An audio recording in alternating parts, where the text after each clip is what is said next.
in the SEC Conference. We're going to build the best football program in the SEC Conference. You have now arrived at Stadium in Gale. The kick, it's been blocked again! How about it? It's been blocked again! It's going to heat one deep down the field. It's going to be to the goal line. It's going to be gone! It's a touchdown! And the Gators have won the game! Tyree Cleveland! How about it? I can't believe what I just saw! Dropping back to throw. Pops and fires the ball over the middle. It's Dory! It's Dory! Got a touchdown! Dory's got a touchdown! Oh, man! Dory's got a touchdown! Ahmad Black, in his final game as a Gator, takes it all the way home and sends Urban out the winner. You have now arrived at Stadium in Gale. Boys and girls, ladies and gents, welcome to another episode of Stadium and Gale. It's your boy Corey. It's Dan. And Delatorre. Not the same corner, not the same time. It's a pop-up show, man. What's up with it? Sometimes you got to pop out and show them. That's right. No, huge episode. If you didn't listen, episode 300 on Monday. Urban Meyer, Ahmad Black, Jaquez Green, Tate Casey. Got the opportunity to have Ahmad and Urban share stories back and forth for about 30 minutes, which was awesome. And special appearance by Shelly Meyer.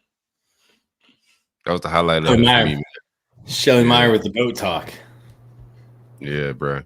I don't know about that Woody Hayes, man. On the listen back, I was like, Woody suspect, but I let it slide on the show because it's the wife of a goat, so I let it slide. They are Ohio people. They are. Woody Hayes is Ohio Nick Saban. I see it. You should have asked him about Bo Schembechler. Where would Bo be on that list? Schembechler. It was Michigan's head coach who rivaled Woody. Yeah. I don't think Herb was going to feel the Michigan vibes, to be honest with you, man. No, not at all. Yeah, no. Probably missing Bear Bryant on that list. 100%. But, that's okay. It's not our GOAT list. It's hers, So that's all that really matters. But great show on Monday, gentlemen. Great show. No, it's fire. Great feedback. Love all the fans that shared our content and gave us flowers for our 300 episode. Now we're at 301. Let's get it popping. Yeah, got 99 more to go before we can have another episode like that. Or we'll just do them occasionally. Who knows? We got a lot of people lined up for the next couple of months. Just working through some schedules because there's some pretty popular people with some busy schedules, but I think you guys will be impressed with that list. We're doing the pop-up because we didn't really get the chance, and it's been a while since we had the chance to talk about practice. There's been a number of commits that have happened. We've got a press conference. We got to give some predictions. Who knows? Maybe we can talk about what Anthony Richardson said. Who knows where the night might take us? We poured some bourbon, and we're just going to hang out here for a while. So hang out. Super chat is the best way to get your response read on YouTube. But Silk, can you throw us a quick Brunt ad read? Oh, yeah. Shout out to the great folks at Brunt Insurance and Financial Services. Anything you need insured, from the panhandle to the keys, auto, boat, home, your life, absolutely anything you may need insured. Make sure you give.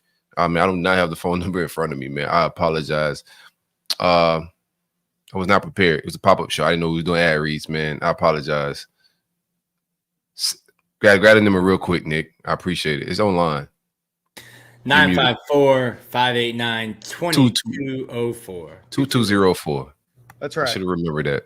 Yeah, no, that's okay. I kind of threw him for a loop there. We'll just do the ad good. reads because they kind of got, mangled in a little bit last week, but, we appreciate Greg. 100%. I had Greg's been covering my home insurance for a while now. I would say like since the pandemic hit, since about 2019. So shout out to Greg.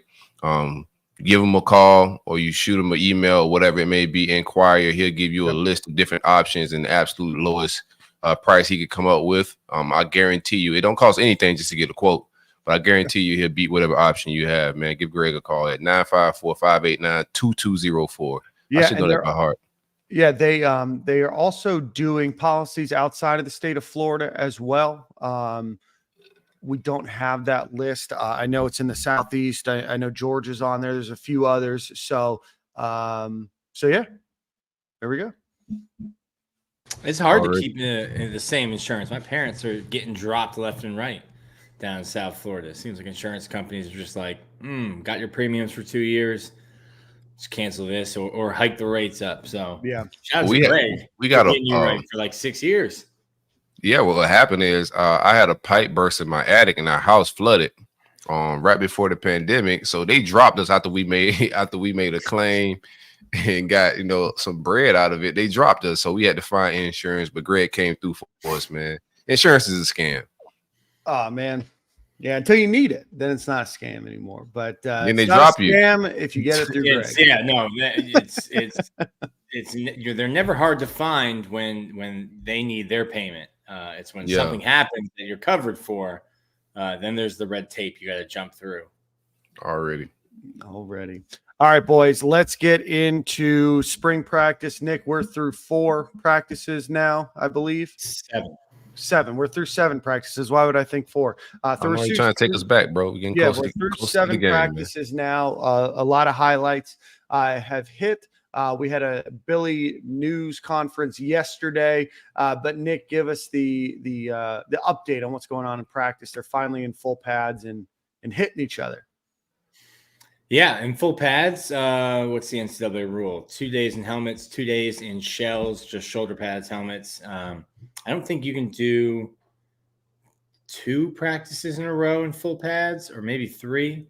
It'll be interesting to see once schools start paying the players how they collective bargain practices. I know when I watch Hard Knocks, it seems like the NFL players are never in full pads at practice unless they're doing a joint practice.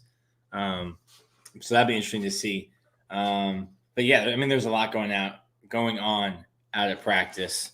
We probably got to break it down by position or by offense, defense. Let's do it, Nick. How do you want to? You're the eyes and ears for the pod out there. So, do we want to do it by offense? Do we don't want to do it by position group? Let's just do it by position group. We got some time.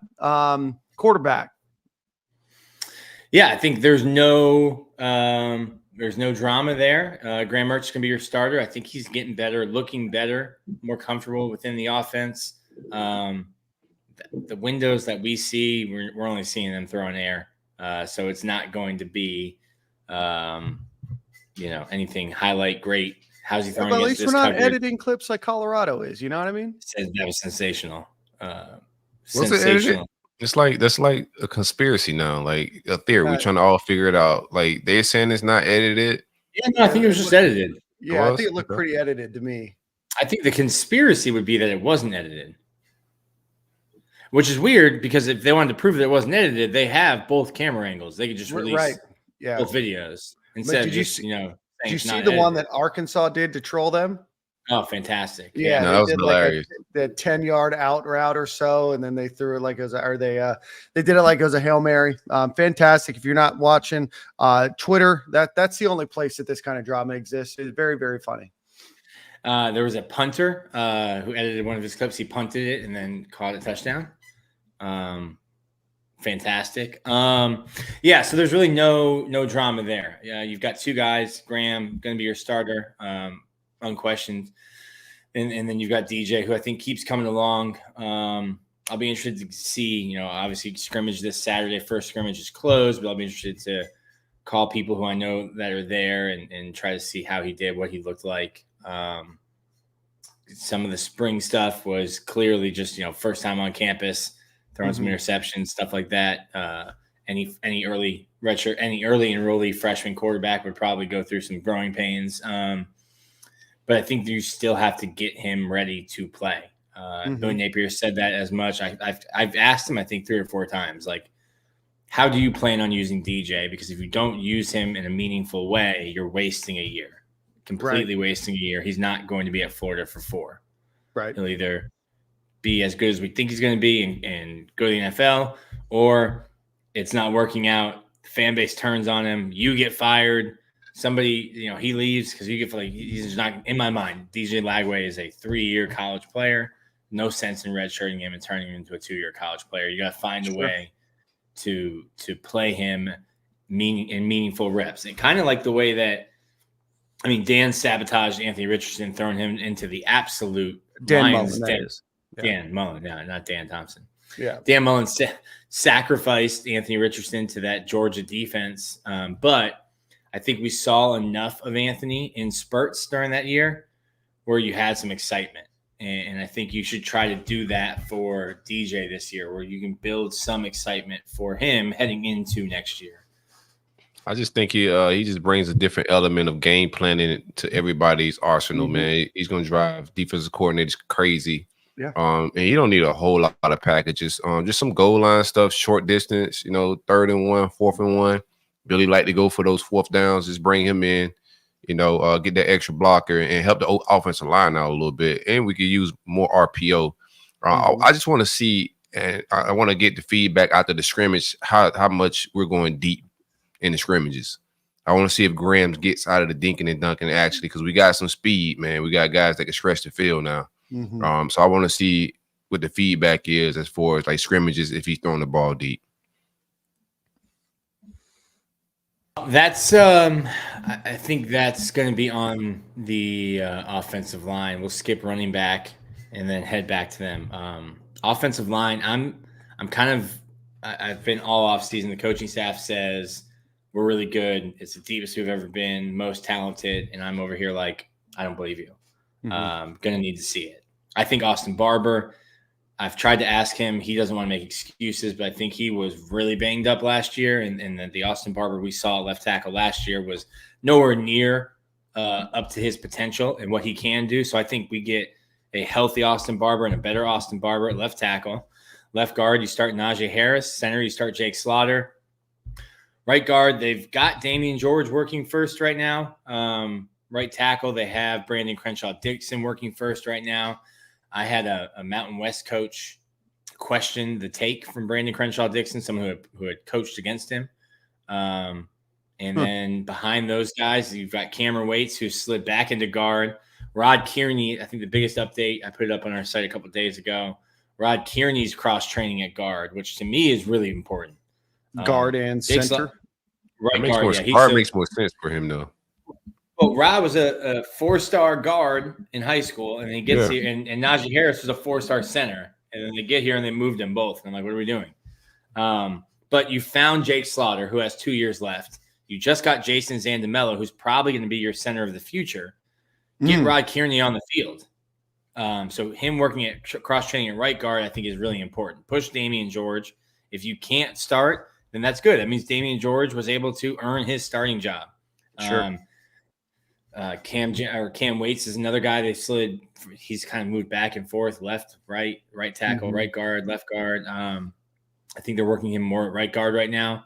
And then Caden Jones, who was in a non-contact jersey on what day was it? Monday. On Monday, he's another guy at right tackle. But I think your starting 5 will be Barber, Harris, Slaughter, George or Kearney, and Crenshaw-Dixon. What's up with Cam Waits? Has he fully bounced back from the knee injury? Do you see him developing into a decent offensive guard? His size is tremendous. I was hoping it was Achilles for him. That was the issue. Yeah, right, so it was the Achilles, which he made a great comeback from the Achilles last year to even play last year. I think when you're 6'8", 350. He got to figure it out, bro. That's a big dude. Yeah, I think he only had one setback, which was like some calf issues, which makes sense. I'm not sure. Billy told us. I'm not sure which one's which. I should have looked into it. They had 2 guys with Achilles injuries, and they both had calf flare-ups. One of them was on the opposite leg from their Achilles injury, and one was on the same. So I'm not sure if Cam's was opposite or same, but yeah, I mean, he's a guy I would like to just see him stick at his spot, and at 6'8", I'd like to see him stick at right tackle. Yeah. But I think they just feel that they have way more depth at tackle. How athletic is he at guard? Can he pull? Is he athletic enough to get that off? Yeah. He's an athletic guy. I mean, I don't know that he's going to be a Pouncey, but he can move.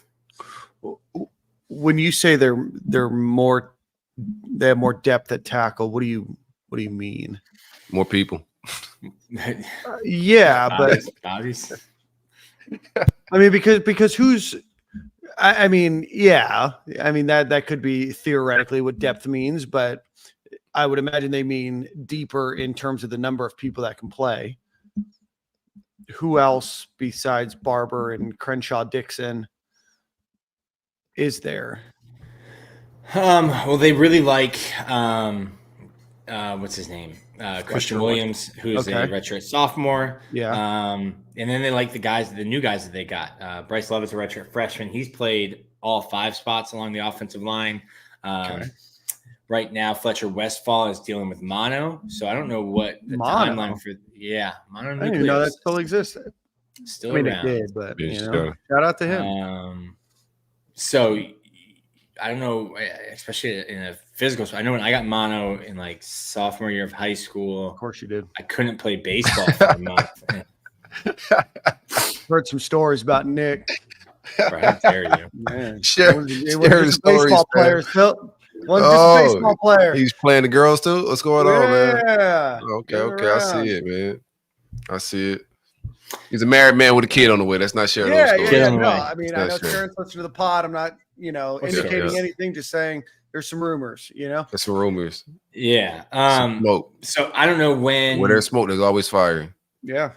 I don't know when Fletcher Westfall comes back. Being a that's contact like a month-long disease, right? Like. Yeah, I mean it's so it causes inflammation, I think, of your either spleen or your appendix, and which can rupture and burst if it's made contact with. They wouldn't let me play baseball for more than a month. Yeah, and that's not when there stop you from going pro. That it is. That's what I've heard. Yeah, that's what it was. I mean, that sophomore year in high school, Corey, is the most important, and it's important. Sorry, man. But yeah, they like the guys. Now, a lot of those guys that they like for depth are young. Like they like Fletcher. They think they hit on all 3 guys. I think they hit on Mike Williams, Noah Portejon, and Fletcher Westfall last year. And I'm like, that's good that you hit on them, but that might be a 3-year plan or a 2-year plan at least. So I don't know how much those guys help you, but they do feel like they have more depth. And if you keep Austin Barber healthy, you're not worried about left tackle. You're not moving anyone. Cam Waits can play tackle. Bryce Love can play tackle. Caden Jones can play tackle. Inside, I mean, Devin Manuel, who you got from Arkansas, can play tackle. You have a lot of tackles, a lot of physical bodies there, and a lot of guys who have played snaps. Brandon Crenshaw Dix is a 3-year starter. Devin Manuel started last year at Arkansas. Austin Barber has started for 2.5 years. Inside, you just have freshmen, sophomores. Sure. Just a lot of inexperience, and there's not. I ain't mad at the sophomores we got, because I think the sophomores, we got some angry sophomores. It's impossible to stay healthy the entire season. Like attrition's gonna happen. You know what I'm saying? So kind of happy they are interchanging the guys like weights between tackle and guard, because we don't have a lot of depth across the board. If you get injuries, man, it can just get tricky in the SEC. It's impossible to stay healthy the entire year. So it's going to be some shakeup. You feel me? That's going to happen. We're going to get into whatever that second depth is. We're going to touch it at some point this season. Injuries and death across the offensive line. You know what I'm talking about. You know what I'm trying to say. Yeah. That pH at the end kills me. But no, it's true. It's true, because like last year, I think I said it all year long. I was like, I don't think the offensive line's as bad as they're playing, but I think they had 4 different starting lineups through 4 games, and you're just constantly rotating pieces in. I don't know that they've settled on 5. They probably feel good about 8 or 9 guys right now, but to me, that's the position. They wear those 5=1 hats. That's the position where you need guys to play as one. You need them to have chemistry and cohesion. If you're running a 4 wide receiver set and one of the receivers runs something wrong, you can still have a successful play. If the right guard whiffs on his block, the play is blown up, and the other 4 guys could have done their jobs perfectly. And now there is no play, and I think that's the issue the team had last year, was just getting the same 5 together and getting them comfortable playing next to each other. That's what like my whole take is with even the Lagway and Mertz thing, right? I think Mertz can have a very good. If he had an offensive line, he would have a tremendous season. Like the offensive line, if they come out and play to a high level and give him time, for us to be able to execute, he can have a very good season. But if they're not holding water, right, he's just not elusive enough to create and to make things happen. Then we start dinking and dunking, and we look like last year where we just getting the ball off, and people are blaming him for dinking and dunking when we don't have time to just get. You're gonna need somebody to probably improvise. And I just see if it was to go like south, if the season was to go haywire, that would be the only reason he'd lose his seat because the offensive line can't hold water. Lagway is a more mobile, can make guys miss, and the RPO just holds linebackers longer. How far south? Are we talking from Gainesville? Are we talking Orlando south? Or are we talking Key West south? Key West south. Okay, so you're talking like when you said like. I think they'll make a change if Graham is just having trouble. If the offensive line is just like that's not going to happen. We can lose game and he still be playing well. Like he played well last year and we was losing. Yeah. So it could be the season could be going south and he could still be putting up decent numbers, right?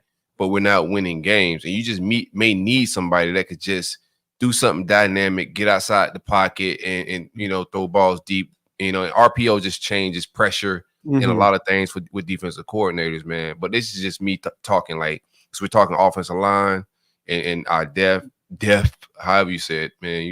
We got a hard time already. But we're just talking about the offensive line struggles. If they don't come out clicking, that's a scenario I see. That he could be playing well, but still, you just need a change of somebody dynamic that can make plays happen outside of the playbook and what's called. Mm-hmm. See, Graham's last 5 games, or last 4. We'll do 4 because they lost those 4. 230, 282, 311, 183, 2, 3, 6, 8 touchdowns, 1 interception. Like Graham was, like you said, Graham was playing well while the team was losing. I don't envision a scenario where outside of injury, DJ starts a game for Florida this year, unless he wants to get like Will Muschamp weird, where he throws Jacoby Brissett. You remember that? He threw like Jacoby and Jeff on the field at the same time, and like I think Jeff was like a receiver. Yeah, that was the most egregious thing I've ever seen watching football. Who was OC at the time? Who was OC? That was White. I don't know. No. That was Brent Pease because that was the year. That was the year he got fired. Yeah.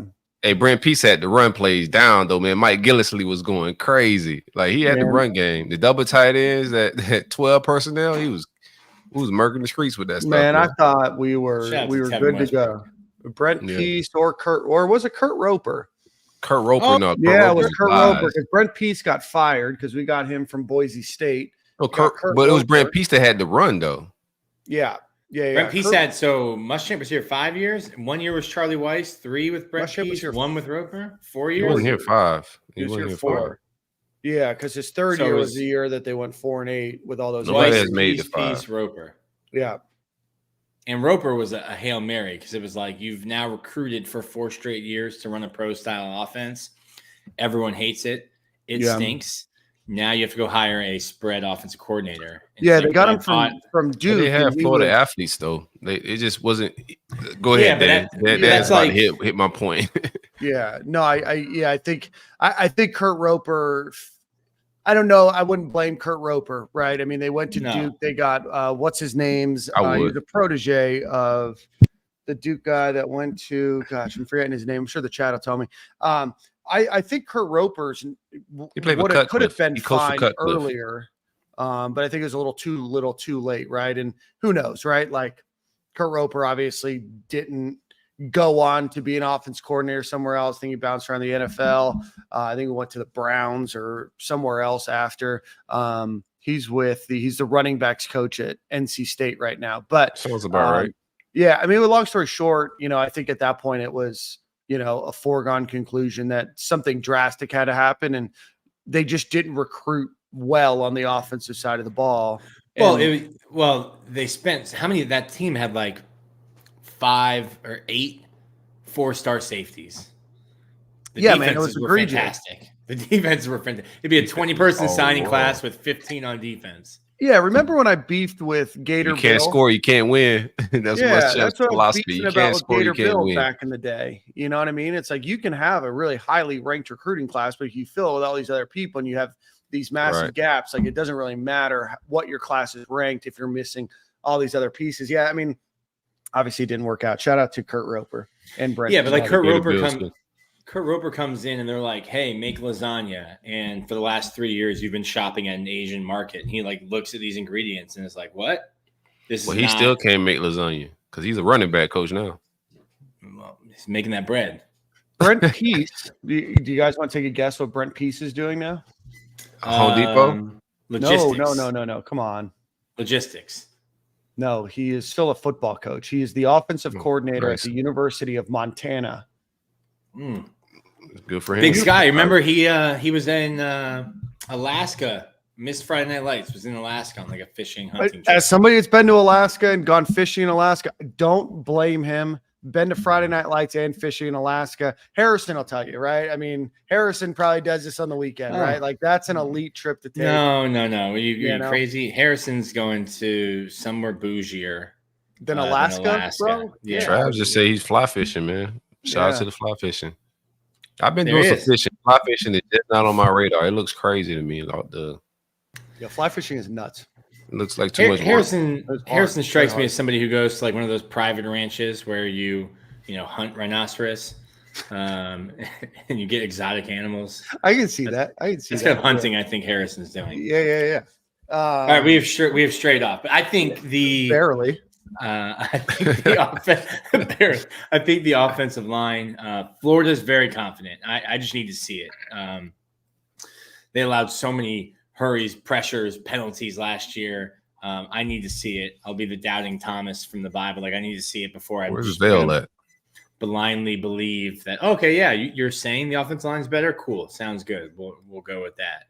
And to me, so much of what the offense will be able to do starts with that offensive line. They seem like straight shooters, though. I'll take their word for it.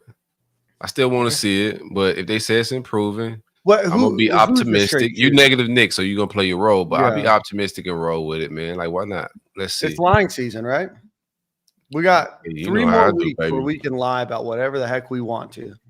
The more we lie, the more people are gonna tune in. I feel like no. They're gonna double back on it. They're gonna spin the block on us. Like y'all lied another year. We're going off the information we knew at the time. You know what I mean? Yeah, I'm rocking with it. I feel like I've been pretty positive this offseason. More recently. We got more positions. Let's get into more positions. We got to get into I mean, so we've done quarterback, we've done offensive line. Let's do running back. I thought I've said all offseason the losing Trevor Etienne's worse for the perception of the program than it would be for the production of the program. I think the offensive line group is deep. I said that when Montrell Johnson was part of the running back room. Running back room. Offensive line. I was about to say, bro. I said lie, but don't just you can't flip lies that quick. The running back room is deep. I said that when Montrell Johnson was in it. It's less deep now. I'm not down on Trayon Webb. I'm not super high on him. I just don't think he will give you the same production that Montrell will. But I also don't think Montrell is going to be gone for very long. The injury, we were told it's arthroscopic knee surgery. I had so many doctors on the timeline asking me, how is arthroscopic knee surgery routine? How is a procedure that you walk out of the hospital from routine? But yeah, Montrell Johnson had arthroscopic knee surgery. They didn't find anything torn, had some cartilage cleaned up in the knee, and is already walking around without a limp. It looked like he was just standing at practice yesterday. Yeah. So the last two times we've been out at practice, he's wearing pads. I'm like, my guy, it's 85 degrees, 98% humidity. You have a pass. Trying to lose a little weight. You have a pass. You can wear something way lighter. You don't need to wear your pads. They're not letting you play. You're in tennis that's shoes. the type of leadership I need in my locker room. Yeah, that's right. That's not the kind of leadership St. Thomas Aquinas baseball team got from Nick Delatorre. I had mono. I can believe not that. out of practice. Yeah, I can believe. Yeah, well, you can't be on this brand mono. It's gonna be another week or two. You comparing mono to like a Nick's not comparing his. his Like the procedure's not chosen contagious, disease man. of choice Yeah. versus Yeah. arthroscopic knee surgery. Yeah, that's crazy. Yep. One was a result of probably numerous hits to the knee and major And the other weightlifting, and one was a freak choice. accident. So And Nick was kissing thoughts. oh geez. How dare you? Yeah. How dare you? Let's Very see. nice So Trayon Webb, Montrell Johnson will be back in a few weeks. We got Jaden Ball, Kanan Daniels, Cam Carroll rounds out the 5 that are in that room. I still like Maroon, man. Cam Carroll's not the same running back that he was when he got here. He's had a pretty bad injury, pretty devastating knee injury. Yeah. He'd be at the bottom of that list. He's not gonna play this year, right? I seen somewhere where they say he's not even gonna play this year. He is really working his ass off to come back and play. And I think if Cam Carroll can get some carries, can run out of the tunnel and get some carries in a blowout, then that's a success. Okay. That's not his mentality. And if that was his mentality, he wouldn't even get to that part. Yeah. He gets those DeMarcus Bowman and Lorenzo Lingard carries. Yeah, it's just I mean, he's running, he's moving, but like he doesn't look the same. It looks like laboring when he runs, and no fault of his own, just a freak injury. It's football, it happens, but just a nasty knee injury with complications down the line. So to me, I want to see what the running back. I think I've been the only one that's ever cared about this or kept bringing it up. Cool. Last 2 years, Trevor Etienne, Montrell Johnson carried the ball about 92% of the snaps from running backs. I kept asking, well, what would be the shakeout this year? Would it be 80-10-10? Like Montrell gets 80% of those carries, and then I hope not 10-10, because you don't have a 1A, 1B. Montrell Johnson is your number one running back, but that hasn't been Billy's MO to just like have a bell cow. I mean, 80 carries in this offense would just be a lot. No. Or 80% of the carries. Yeah, 80% of the carries would be a ton. I don't see that happening. I think very highly of the true fair. I like Trayon Webb as a downhill guy. He's just not ETN. He's gonna make people miss, but with that lean, him going straight forward, he's gonna be a problem with just like those tough yards. I just don't think he's an elusive guy. But Kanan Daniels and Jaden Ball, I think they can have an ETN first year type of season. Billy has shown, I think, running back is an easy position to play as a freshman. Yeah. And Billy has shown the knack to play freshman at running back. Yes. Even with Trayon Webb last year, ETN before. I'm not low on that room whatsoever from what I saw. Correct. From what I saw with the running backs he's done in the past, and also what I seen from the spring game, and these guys filmed at size, they're SEC ready right now.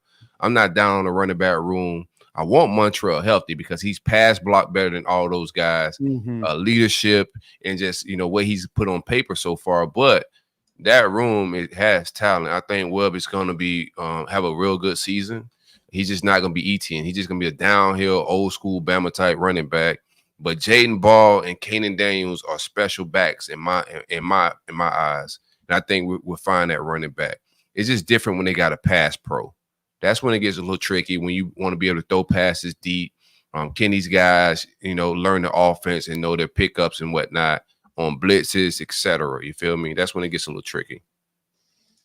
I think from what I've been told, Jaden Ball's really picking, especially for a freshman, but really picking up that pass pro element. It's different because like in high school, KD Daniels, Jaden Ball's high school coach would get fired if they asked either of those two kids to pass pro in high school. Like that's not KD Daniels ran for 2,000 yards in his junior and senior year. He played quarterback. He was receiver. He returned kicks. He was the running back. He was not blocking anyone. Not blocking SEC defensive ends and linebackers, right? It's just you're not blocking, 175-pound white linebacker with Mississippi bangs. Why you gotta be white? Why you gotta be white, Nick? It's just a contrast. You're not blocking anyone. Not blocking anyone with a frat boy haircut in Mississippi high school. Now you're blocking 250-pound SEC linebackers. So it's totally different. I think if it were me, based on what I've been told and what I'm hearing, I think Jacoby Jackson will get his chance, but I would look like for him Jaden too. Baugh. I would look for I Jaden Baugh like to be Jacoby. that next Oh guy. yeah, I forgot about him. Yeah, I forgot about him just that quick. I heard he's having a good camp as well. So shout out to him. Yeah, he was on the highlight reel the other day. Any more running back talk? Wide receiver room. That's where the madness is at. That's where the magic happens. A lot of talent there. Obviously, Eugene Wilson, Elijah Badger, DK. You have Andy Jean, Khalil Jackson, Aiden Mizell. So a lot of names. Marcus some Burke. proven, some with a lot of opportunity. What are we looking at, Nick? Does it look like a Wilson, Badger, DK starting three? Khalil. I think if the season started today, it'd be Khalil Jackson over Badger. Over Badger, okay. Yeah.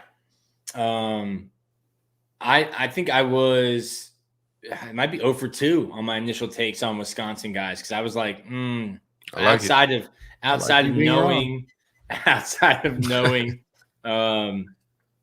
like Graham and Chim knowing each other. I mean, they played on the scout team together as a redshirt freshman and freshman at Wisconsin.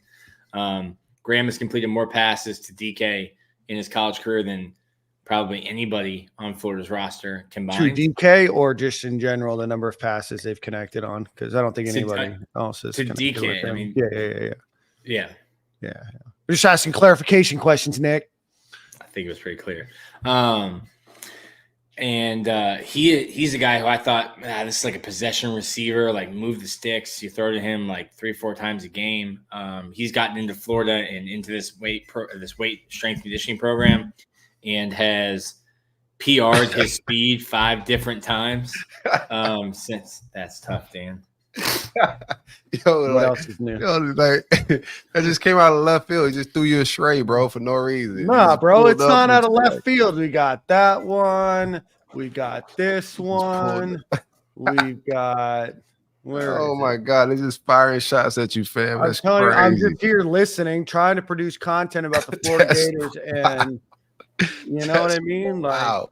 Hey, come on home, Dan. Come on home, baby. We're looking for more members, man. The ball head committee, we're looking for more members. Fill out your application, bro. It's different for you, man. If you go ball, you might look like you're like racist or something. Nick's the one talking about unathletic like part of the Aryan Nation. Anyway, bro, the 175-pound frat boy linebacker is a real thing in high school football. Tailgate in the building. I see you, Michael. So anyway, Chim DK has PR running 5 times. I think he's in that 21, 22 mile an hour range now, which is pretty elite speed, especially at his size. I think he's 6'1", 190. It don't show up on film. I was shocked he was that fast. I'm gonna be real. Well, I don't see it on film. Since he's been here. That's what they told me when I was inside with the program. They used an Urban Meyer's 40 clock for that, or yeah. I should have asked him. We should have asked. We got to. We should ask if he juiced the clock. And be like Herb. We all saw it. None of these guys were running a 4.22. Yeah, you had pounces at a 4.5, fam. Come clean. They were running the 30. Running the 30.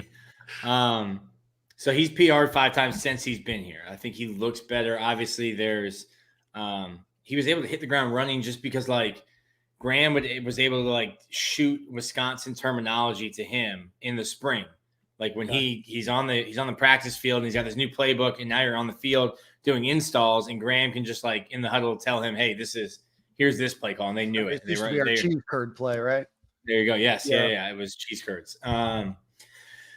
After him, Eugene Wilson, I think we know what he can be, what he's going to be. He wants to play a little bit more outside. And I think the addition of Chim, Badger, I think Khalil could play a little bit inside. And I think TJ Abrams is going to play a little bit as a freshman.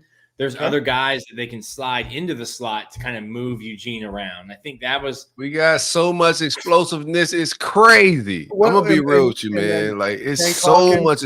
There's no excuse right now for to have a like dull offense.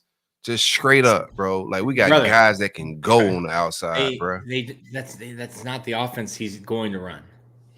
I'm just letting you know if it's not explosive, there's no excuse for it not to be explosive. You got guys that can act like track speed from Tank to Abrams to Eugene, like to even Andy Jean. We're not even talking about Andy Jean. If DK is really not lying about the speed they say he's running, like, bro, all those guys can absolutely go. Man, we haven't talked about Mazzell, who is a speedster, bro. Like, there's no reason for us not to stretch the field this year. I think stretching the field, but also being able to turn those catches into yards after catch, right? Or yards after contact, right? And I think that could be where the difference is.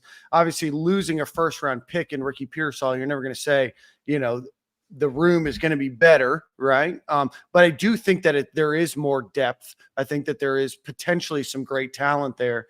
And I was on a show last night, one of the Gator Spaces, and I said, that's the biggest thing that you want to see, right? Like, there's a lot of talent, there's a lot of speed and a lot of potential. Now it's what did they do to take that next step up in their spring off season and during the summer and now during fall? What does that next step look like for them?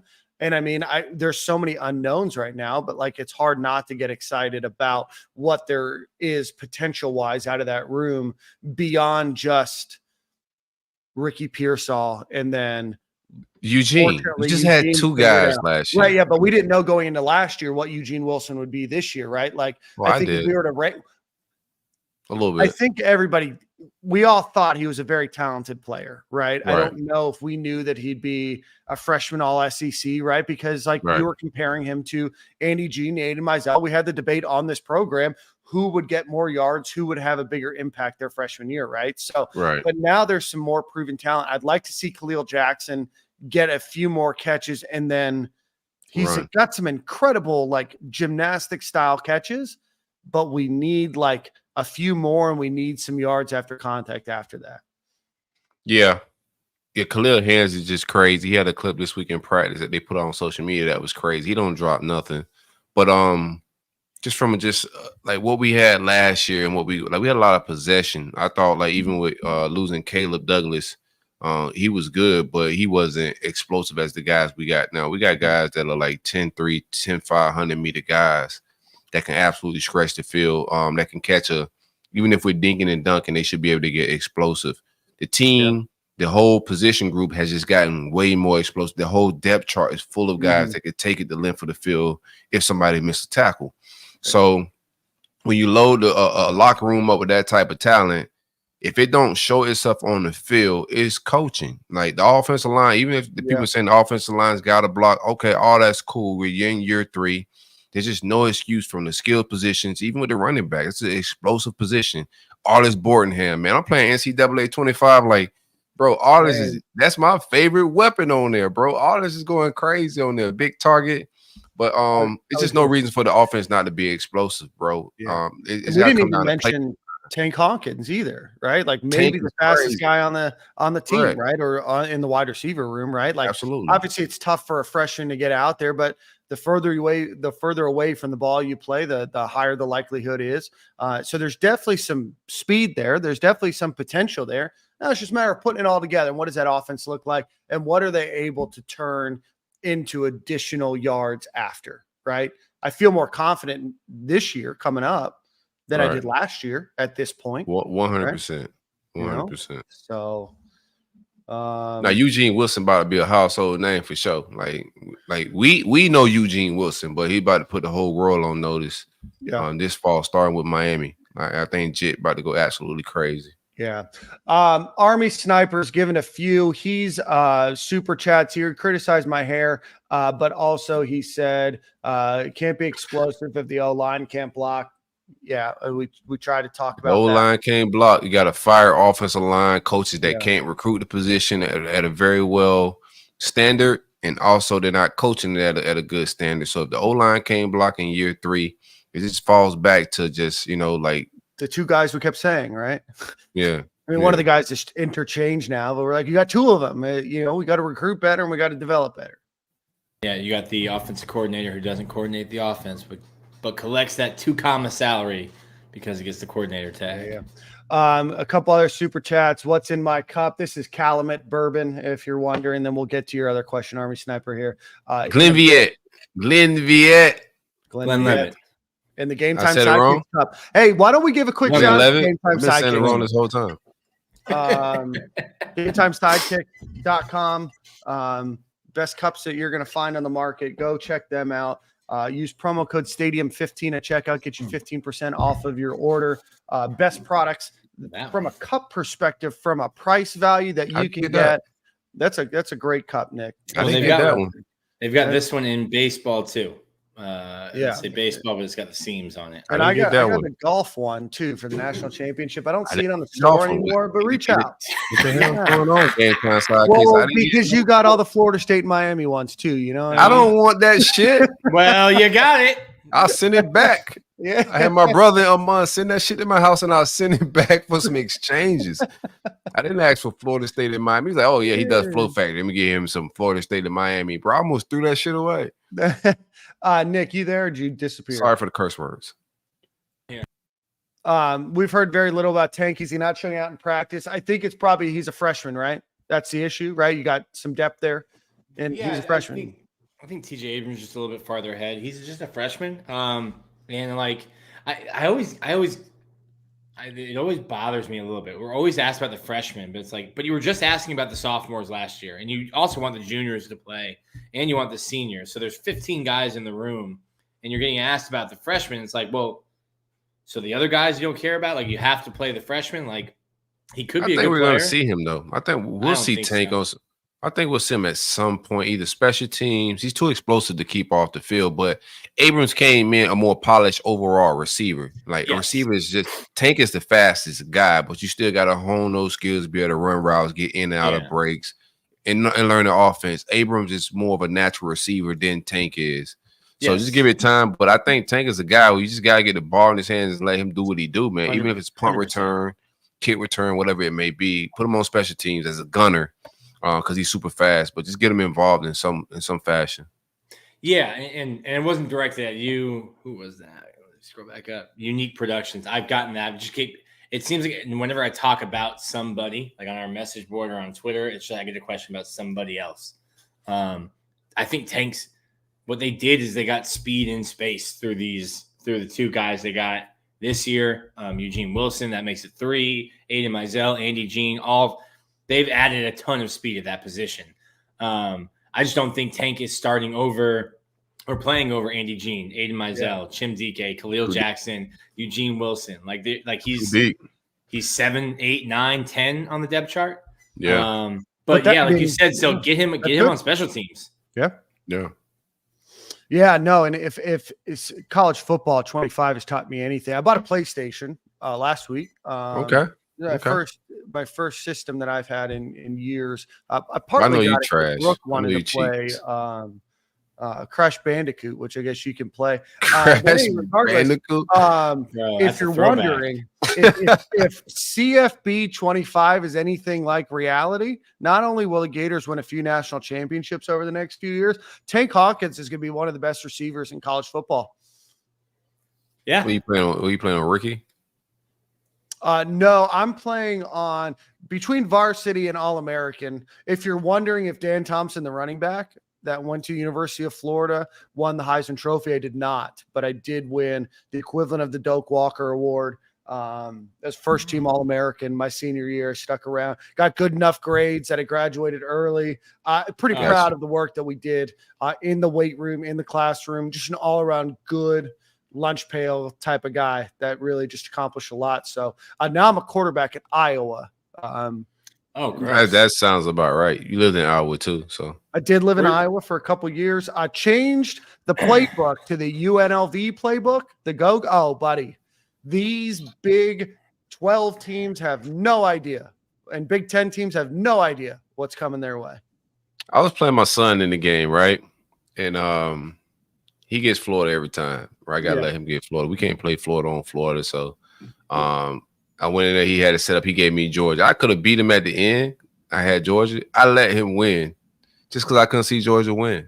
Yeah, buddy. That would have been my only chance to beat my son, and I was just like, I can't do it. I can't run this in, so I just kind of just let him sack me. Yeah. Trev is wondering. We cannot play. Nick has an Xbox. I've got a PlayStation. If anybody wants to play, you could cross game. You could cross systems.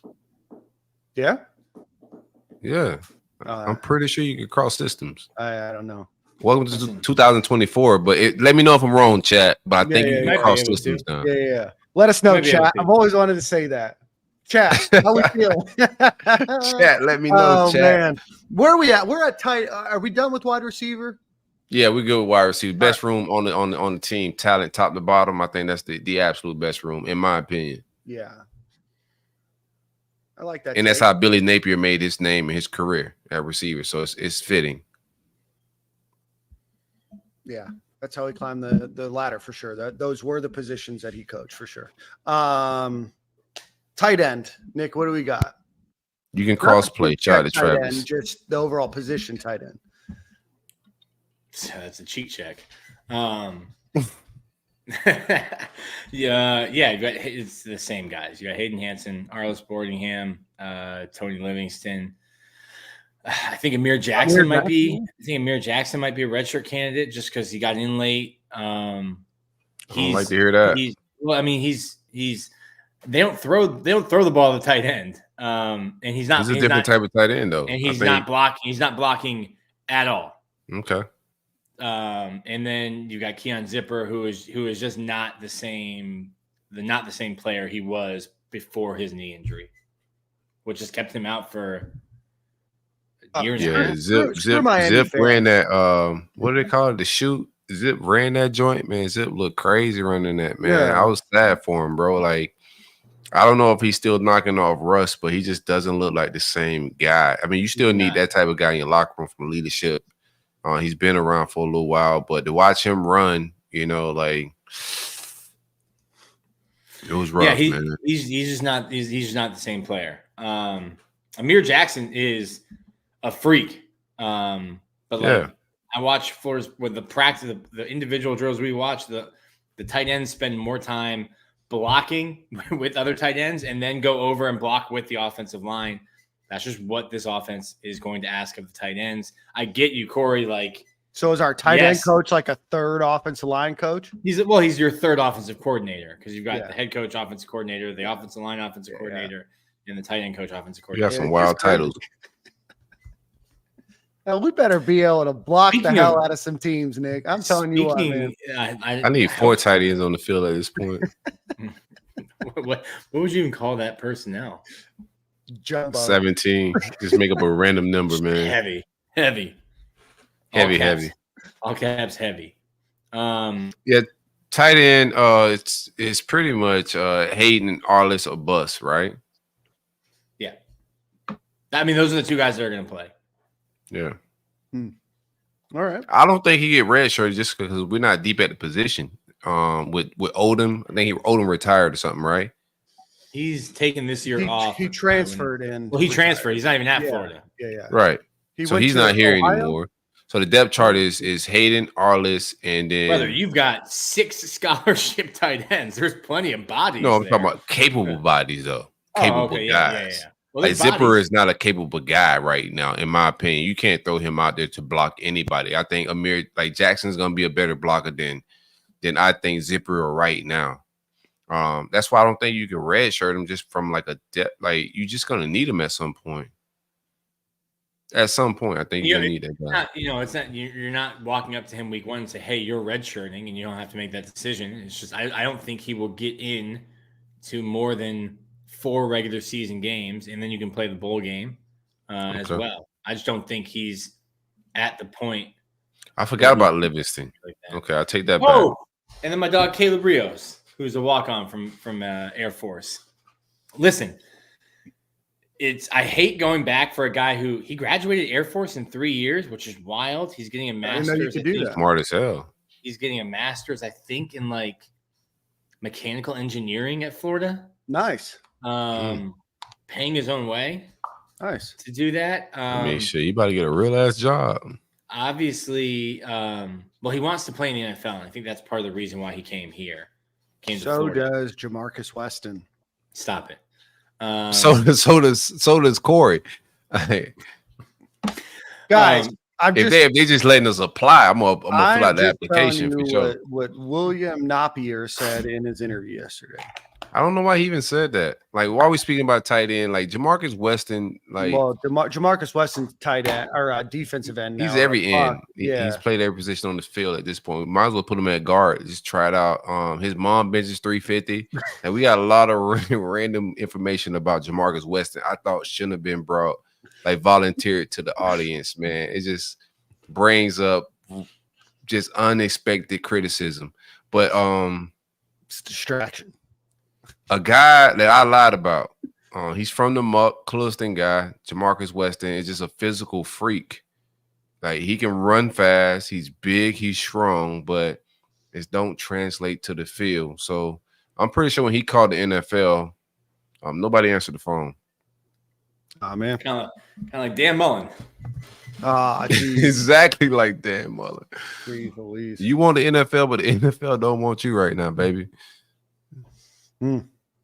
Offense. We're good on offense. Nick, we had talked about this question yesterday. How different do we think play calling is going to be under Russ Callaway versus under Rob Sale and Billy Napier last year? If you go back and watch Michigan's offense last year, that's what Florida's offense wants to look like. I don't like that. It's not going to be different. You just need better players to run. We scored a lot of points in the national championship game. Yeah. You just need beat Alabama players to run it efficiently like Michigan did. And Harbaugh was there, 9 years? Sleeping over kids' houses to get them to commit. Yeah, eating cheeseburgers for breakfast, which is just an egregious choice. You know what I mean? That's like a cheeseburger for breakfast would be like college, spring break, wake up, hungover, and just need something, and there like happens to be a cheeseburger there. And man, I don't know if I can get behind a cheeseburger at breakfast. There's a lot of food that I could get right, like behind. I used to smash the idea. Like cheeseburgers with the eggs on it. That was my jam. Yeah, that's like a brunch. That's your brunch breakfast or brunch. Yeah, it's probably more of a brunchy thing at like 11. I used to get that diner at like 9 in the morning. Really? All right. Well, yeah, why not? What do I know? I used to eat pancakes after leaving the club. Like, there's no like Tater here. It's American, with you, still. You know, I think Tater. How about? Yeah, I don't know. Like, I get it, right? Like, I get where you and Tater and maybe a few other people are coming from. I don't know if Jim Harbaugh's fighting a hangover. And maybe he is, but maybe not. Yeah, he's definitely drinking. Yeah, he just started winning. Like, to be able to deal with a Michigan fan base, you got to like drink through losing seasons and mediocre seasons and whatnot. Let's get to the defense. Let's go. Let's do it. All right, defensive side of the ball. Why don't we do a quick home field apparel ad read so we can do that? And I apologize. I know a couple of you guys complained about the number of ads on YouTube, but try to scale it back. Not our choice. We don't hit a button or anything. Home field apparel. Got this shirt from them. You can get about 90 different colleges from there. So if you have a friend, family member, relative, colleague, whatever it might be, that you want to get a t-shirt for, Florida has a bunch, probably 18, 19 different t-shirt designs. They've got the baseball pullover. They've got the starter jacket. They've got a new box rolling out that'll prepare you t-shirt box that they're rolling out that'll prepare you for the season. So go check them out. That comes out next week. Homefieldapparel.com. Promo code Stadium and Gale at checkout. All one word will get you 15% off of your order. You can use it more than once. You just have to use a different email address. Don't tell them we told you that. So homefieldapparel.com. Promo code Stadium and Gale. It's called scamming. Learn it. You got a Ponzi scheme for t-shirts. That's crazy. It's not a Ponzi scheme. I'm just letting you know that workarounds. It's not even a workaround. I'm just letting you know, hey, it exists out there. What you choose to do with it is the crime. Me telling you about a crime doesn't make me guilty of anything. You committing the crime makes you guilty. And that's between you, Home Field Apparel, and the good Lord watching above. All right, let's get to the defensive side of the ball. I like it. Defensive line. Maybe one of the more deep positions. I know a position group that we're excited about. Tell us a little bit about the defensive line. Maybe start outside, then move inside. Does that work? Or inside, outside? You pick, Nick. Yeah, let me pull something up. Kill some airtime for me here. I should have done this while we were on that. I want to hear about George Gums, man. He looks like a freak of nature. You know what I'm saying? I seen him and Shamar James doing a little celebrations and whatnot. It looks enticing, man. Overall defensive line should be better. I need the pass rush to get better. We're healthier this year. Knocking on wood. Interior, you bring Slackman in. Cam Jackson looked like he's in better shape than last year. 21 is in the same shape as last year, but we need, just eat more burgers, bro. We just need you to take up space. Breakfast cheeseburgers. I mean, what are you going to do at this point? And Caleb Banks, too, the defensive tackle position. Caleb Banks is going to be one of those guys. Nick wasn't high on Caleb Banks last year.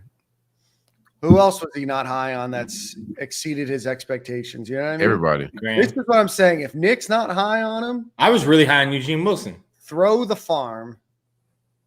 Yeah. You was high on Scoobs. How dare you?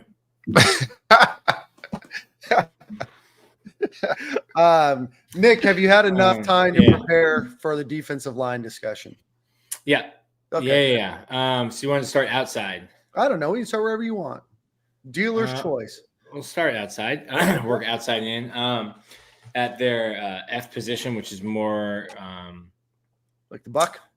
Yeah. More. Yeah, but it's more F would be like Justice Boone, Tyreek Sapp are playing like at the heavier, like a more of a okay. So more of the edge style. Yeah.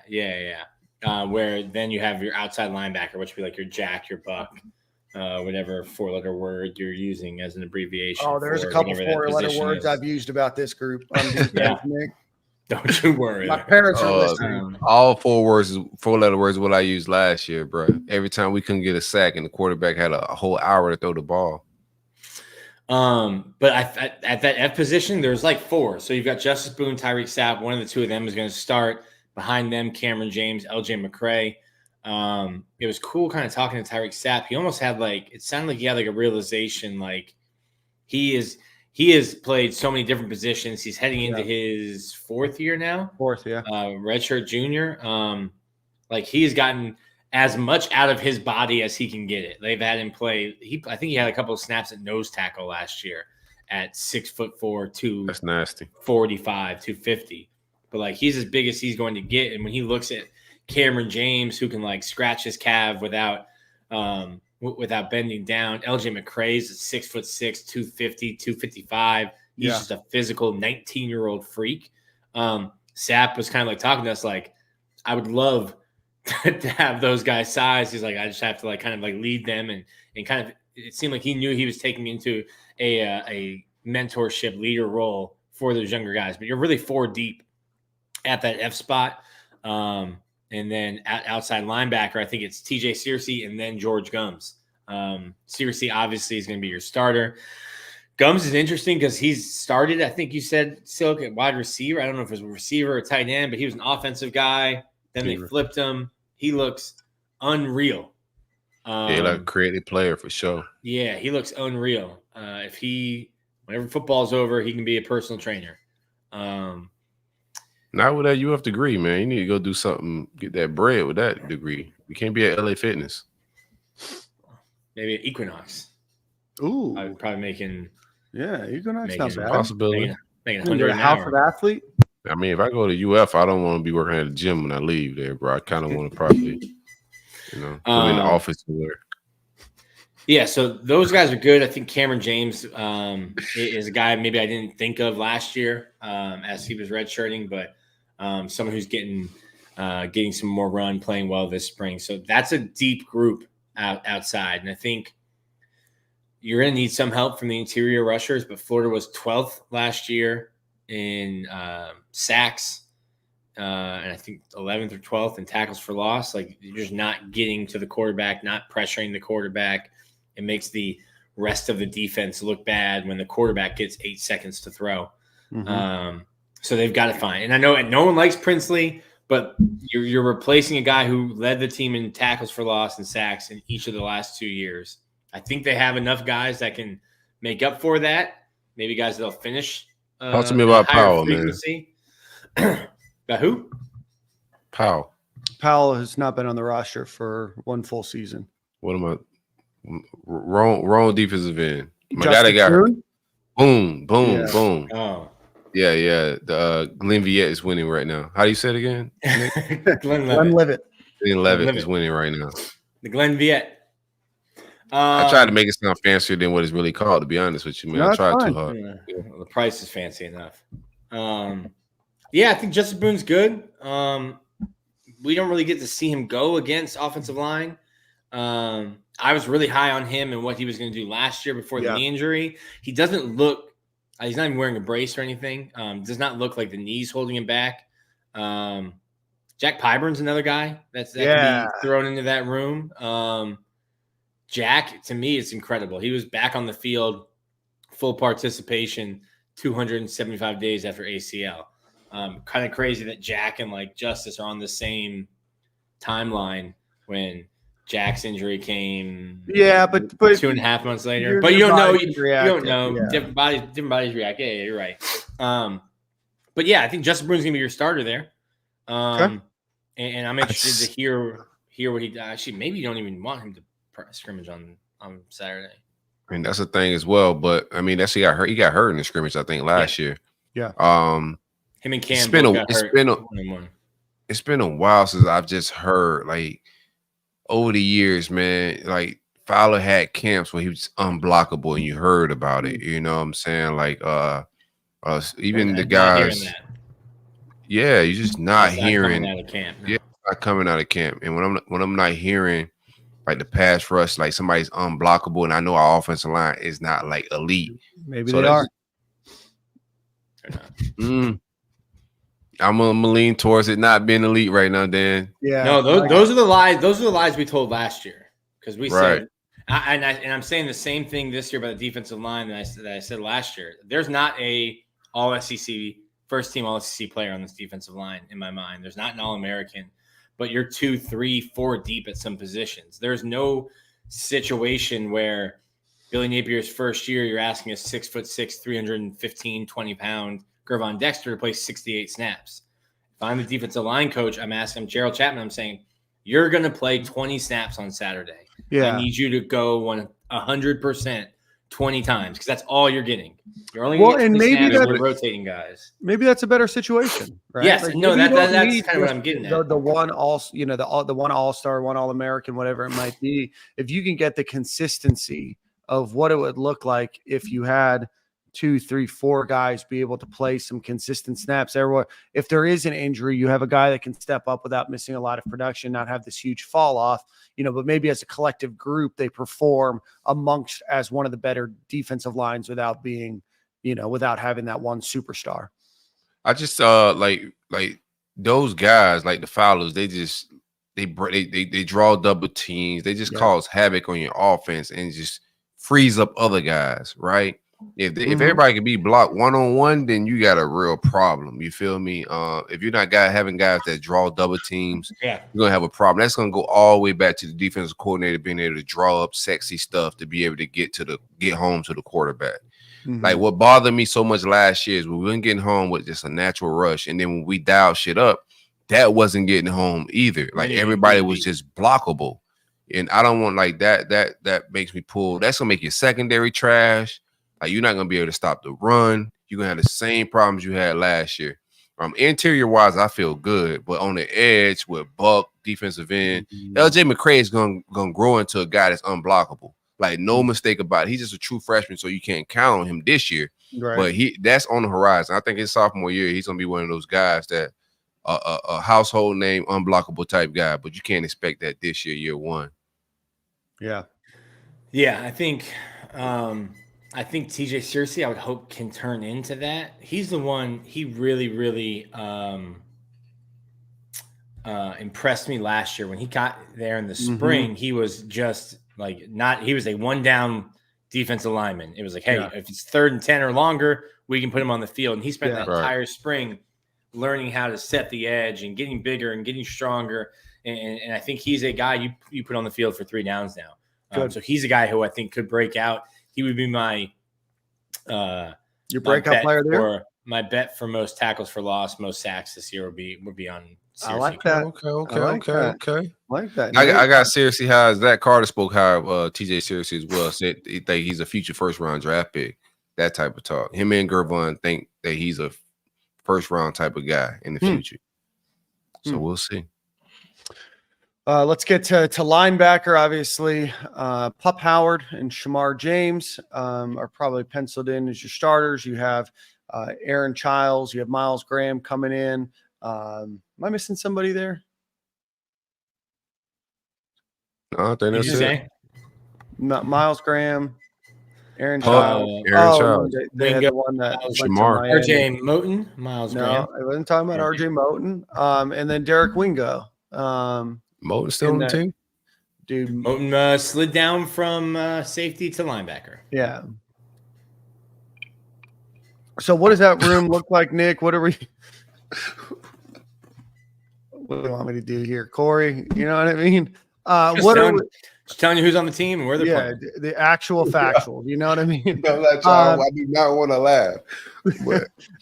Nick, talk to us about the linebacker. Jaden Robinson. Linebacker is not for everybody, bro. I'm just the linebacker is not for everybody, fam. Jaden Robinson. All right, give us the linebacker preview. I think your starters are Pup Howard, Shamar James, Derek Wingo. Will probably play. I also just think that athletically he's been recruited over. Yeah, with leadership with guy. Shamar. Yeah, big locker room guy. Yeah. STA pride. Aaron Childs is not going to redshirt. Like I said, I think Amir Jackson could be a redshirt. Aaron Childs is a June. Man, I wish we could have got him in the spring. A June enrollee who is not going to redshirt. Like there's no way you're keeping him off the field. He does not. So like normally, especially at a position like linebacker, and he's playing Mike. So like you're making calls, you've got a lot of responsibility.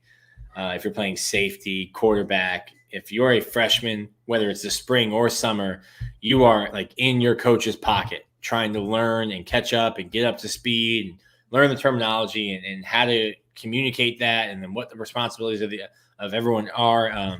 He does not move like somebody who is still learning and looks like a junior in college ready to go to the NFL already. He's going to be a dude. That's a great pickup. So to me, your tackling should be better. A healthy Shamar James. Pup Howard's a really solid tackler. Interested to see Childs and I think Myles Graham. The setback in the spring, like he's fine now. But I think the setback in the spring just allowed Pup to get a little bit farther ahead, and Pup's a year older. But there's 5 guys maybe that I feel really good about there. Tawan brought up Jaden Robinson. I think Jaden Robinson just got recruited over. Yeah, I like the linebacker room as well. I think Deuce Spurlock also got recruited over. Okay. Yeah, I just like the shout out to DK, what he's saying. This is a natural instinct that we have at linebacker. Even Myles Graham, just great football instincts. I don't care if you put him at running back. We seen him get busy last year at running back. Just great football instincts, natural linebacker abilities. Even if we got a little depth there. You feel me? If we lose a guy here or there, we should be fine. Don't want to lose Shamar James. You think so, Corey? Yeah, I think so. I'm nervous about what that depth looks like. I mean, I'm excited about what the future of the position looks like. I think I'm worried about, especially early on in the season, what would happen if there was a major injury.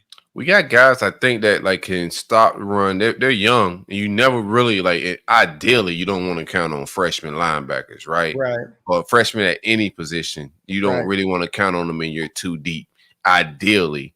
But considering what we had at linebacker last year, like I think we're in a better spot to be able to stop the run. Guys that want to come and run downhill and run face to face with offensive guards, whatever they got to do to shed blocks, take on offensive guards and whatnot. We got guys that really want to do that and play assignment football. So I think we're in a better position. But ideally, you're right. You don't want to be dependent on true freshmen at a position. I think Derek Wingo is too slow. I don't think he's a natural linebacker. He's been moved around a lot. Yeah. I don't know what happened to his athleticism after leaving high school. The guy was doing somersault flips at St. Thomas Aquinas. It might have been a weight thing too, right? Yeah, like he can still do a standing flip, but he's had, I think, 2 foot surgeries, 3 shoulder surgeries. Like his body has just failed him. Yeah. He probably gonna be at that gym doing personal training. Yeah. He has him on his deathbed here. Yeah. I think Myles Graham and Aaron Childs are gonna play real meaningful snaps and they're gonna like show up as ballers. I don't think they're gonna be lost in the sauce trying to figure this out. Then they come from great football pedigree and great football like IQ. So I think they're gonna be at the position. I don't think we're gonna get a rural. It's just gonna come down like to that those front guys, keeping guys off of them, right? Yeah. Everybody, like, it starts in the trenches. I know it's cliche, but it really does start up front. But keeping your linebackers clean, getting a pass rush so your DB's not playing 8 seconds on cornerbacks. Like everything starts up front. But I think the linebackers are gonna play a little bit better, and just from an instinct perspective, and also the defensive line is better this year. Perfect. Defensive back. We can go cornerback. There's a super chat from our boy Army Sniper from very early on when we said we were going to talk about offense. Nikki, what's up with Cormani? I think he's showing up on time. Cool. I don't think you're going to see a ton of him this year. A guy who could potentially start next year if you lose Jason Marshall, or you do lose Jason Marshall. Yeah. And if Devin Moore stays healthy, he missed practice. He's got an abscess tonsil, so not injured, just sick, I guess. You boys got to start kissing the thoughts downtown, man. But yeah, like Cormani has all the potential in the world. I just don't see it now. Like I think he's gained. He's up like 12, 13 pounds, but they want him not at 165. They want him at like 185. So just don't need him anytime soon, in my opinion. You don't need him right now. Yeah, I think so. Cornerback, your Jason Marshall, Devin Moore, your starters. Jakeem Jackson, Dijon Johnson are your backups. You've got 4 guys right there. I like that 4, Nick. Yeah, I think Jameer. We haven't seen much about Dijon, but I like the 3. No, Mustard just got a pick the other day. Like you got to watch the Twitter page. I like what I'm hearing. Right, like obviously not a lot of game time experience, but I like that. I like that 4, Nick. And I think Jameer Grimsley is closer to playing than Cormani is. That's one we don't talk about, but he's long, lean, fast, physical. So the cornerback room's solid. I think they've done a really good job. And you're looking at 2 guys like Devin Moore hasn't played a ton, but Jason Marshall's played a ton. And then Jakeem Jackson got some reps last year a little bit. It is a young room though, with those guys. I think what really helps is going and getting Asa Turner. I almost said Asa Martin. You almost did what I did. I almost did, yeah. Getting Asa Turner, getting DJ Douglas, getting Traquise Bridges. You've got guys who, one, can tackle. I was doing Miami transfer portal stuff, and the Washington cornerback that Miami got tackled like he was on 2023 Florida's team. My goodness. I was reading one of their stories, and they were like, sound tackler. And I was like, he missed 26% of his tackle attempts last year. Not sound. That's what I like to hear. Sound. Well, you're missing 1 and 4. RJ Moulton. You're missing 1 and 4. Asa Turner, solid tackler. Bridges, Douglas, solid tacklers. I think talking to Jason Marshall, he admitted that he lost some confidence last year. And I can understand that because if you've got a true freshman behind you and then a true sophomore who led the team in missed tackles behind you, now you're thinking, I can't let anyone get behind me because it's going for 6. Now you get a Jordan Castell who's only a sophomore but played 630 plus snaps last year, more than anyone else on the defense. Asa Turner, who's got more than 2,000 college snaps under his belt. It's allowed Jason to get confidence in the guys behind him, which then should let him play with more confidence. So I think you'll see that across the board at cornerback, just feeling better about the guys that are behind you. Yeah, I like Traquise Bridges, Asa Turner. And we got some guys back there that should like sure up the safety position with Castell already, like you said, proven snaps. I like Marshall, his confidence was down last year, and also his awareness. Like I need his football awareness to be more on point. Like it was some points that last year were like it just felt like he wasn't, responding. Like our whole secondary awareness is just off. Like when the last time we had a ball hawk go like grab an overthrow, like whatever it may be, it just hasn't been there. Even tackling, whatever it may have been. I think that changes up this year. I like the cornerback position. I've been nervous about safety, depending on a true freshman last year. And Castell was just like scary out of the gate, and what Utah did on us out the gate was go deep, right? Mm-hmm. So I think we're in a better position on the back end with the safety play. I think the position battle that I'm more interested in is probably with Sharif Denson, Aaron Gage, if Chiqueezy Bridges plays some of that nickel spot, because we haven't had a good nickel since Chauncey. Yeah. So I'm more concerned about that spot more than anything. I know you had Jaden Hill Hill last year. Hill was fine. He's all right. Jaden Hill All had right. his best season, but sure. it was not on the Chauncey level. It was good for him. Yeah.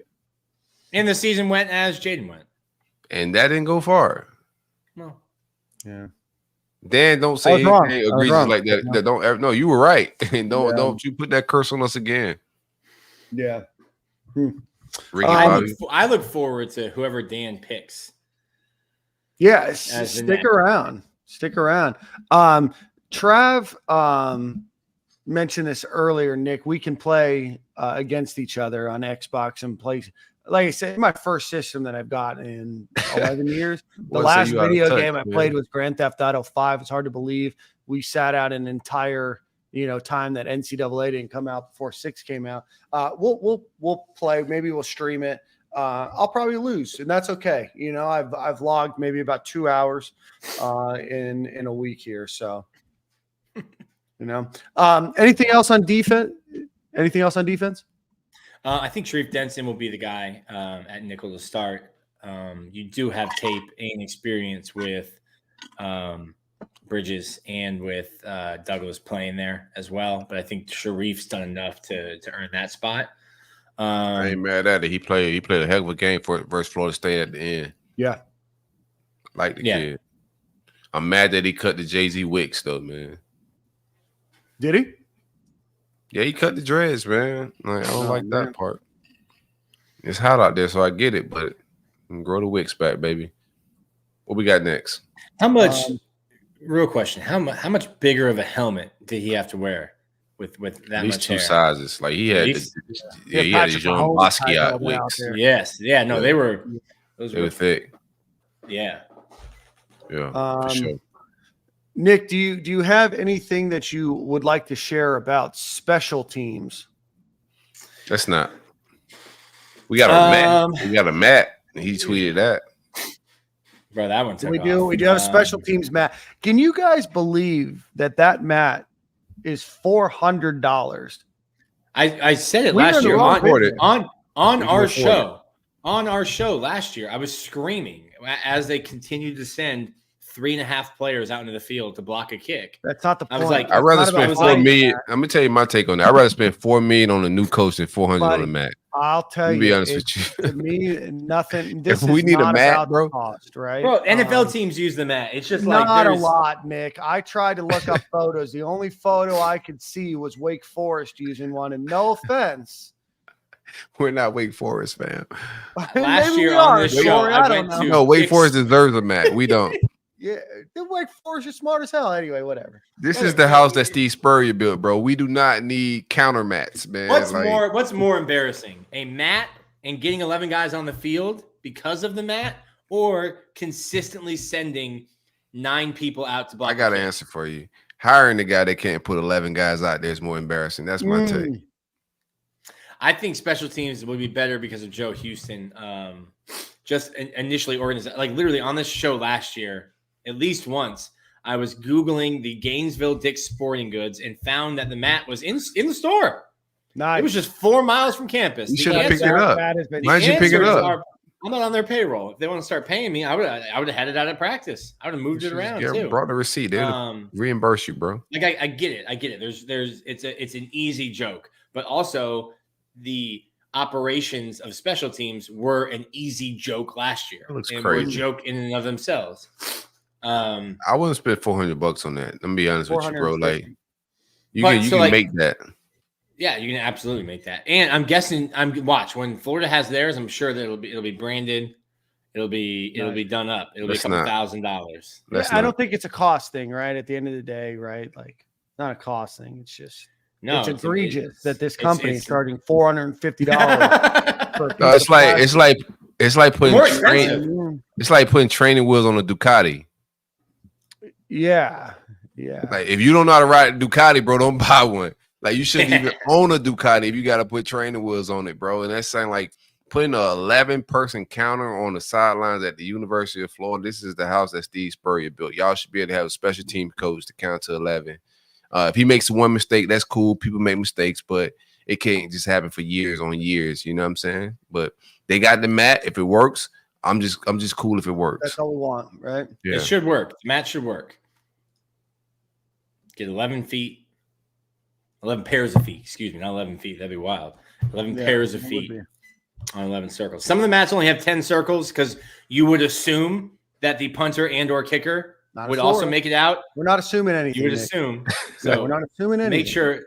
But I'm just letting you know, some of the mats I've seen as the special teams guy, some of the mats I've seen only have 10 circles, and that makes sense because, like, listen, we literally cannot run a special teams play without a punter or a kicker on the field. Cannot assume that here. Cannot assume that. I'm just saying. I'm looking forward to watching the mat on live TV. I'm not, man. We're gonna get trolled. That's definitely Twister, DK. It is. It is Twister. We got a kick and punt returner. I hope so. I mean, I think you're going to still see Eugene Wilson doing that some. But I would like to see Tank, TJ. I think Chim's been back there a little bit as well. Punt return, you're not getting a ton of punt or kick returns in general anymore. With the new rules, they're just kicking it out of the end zone.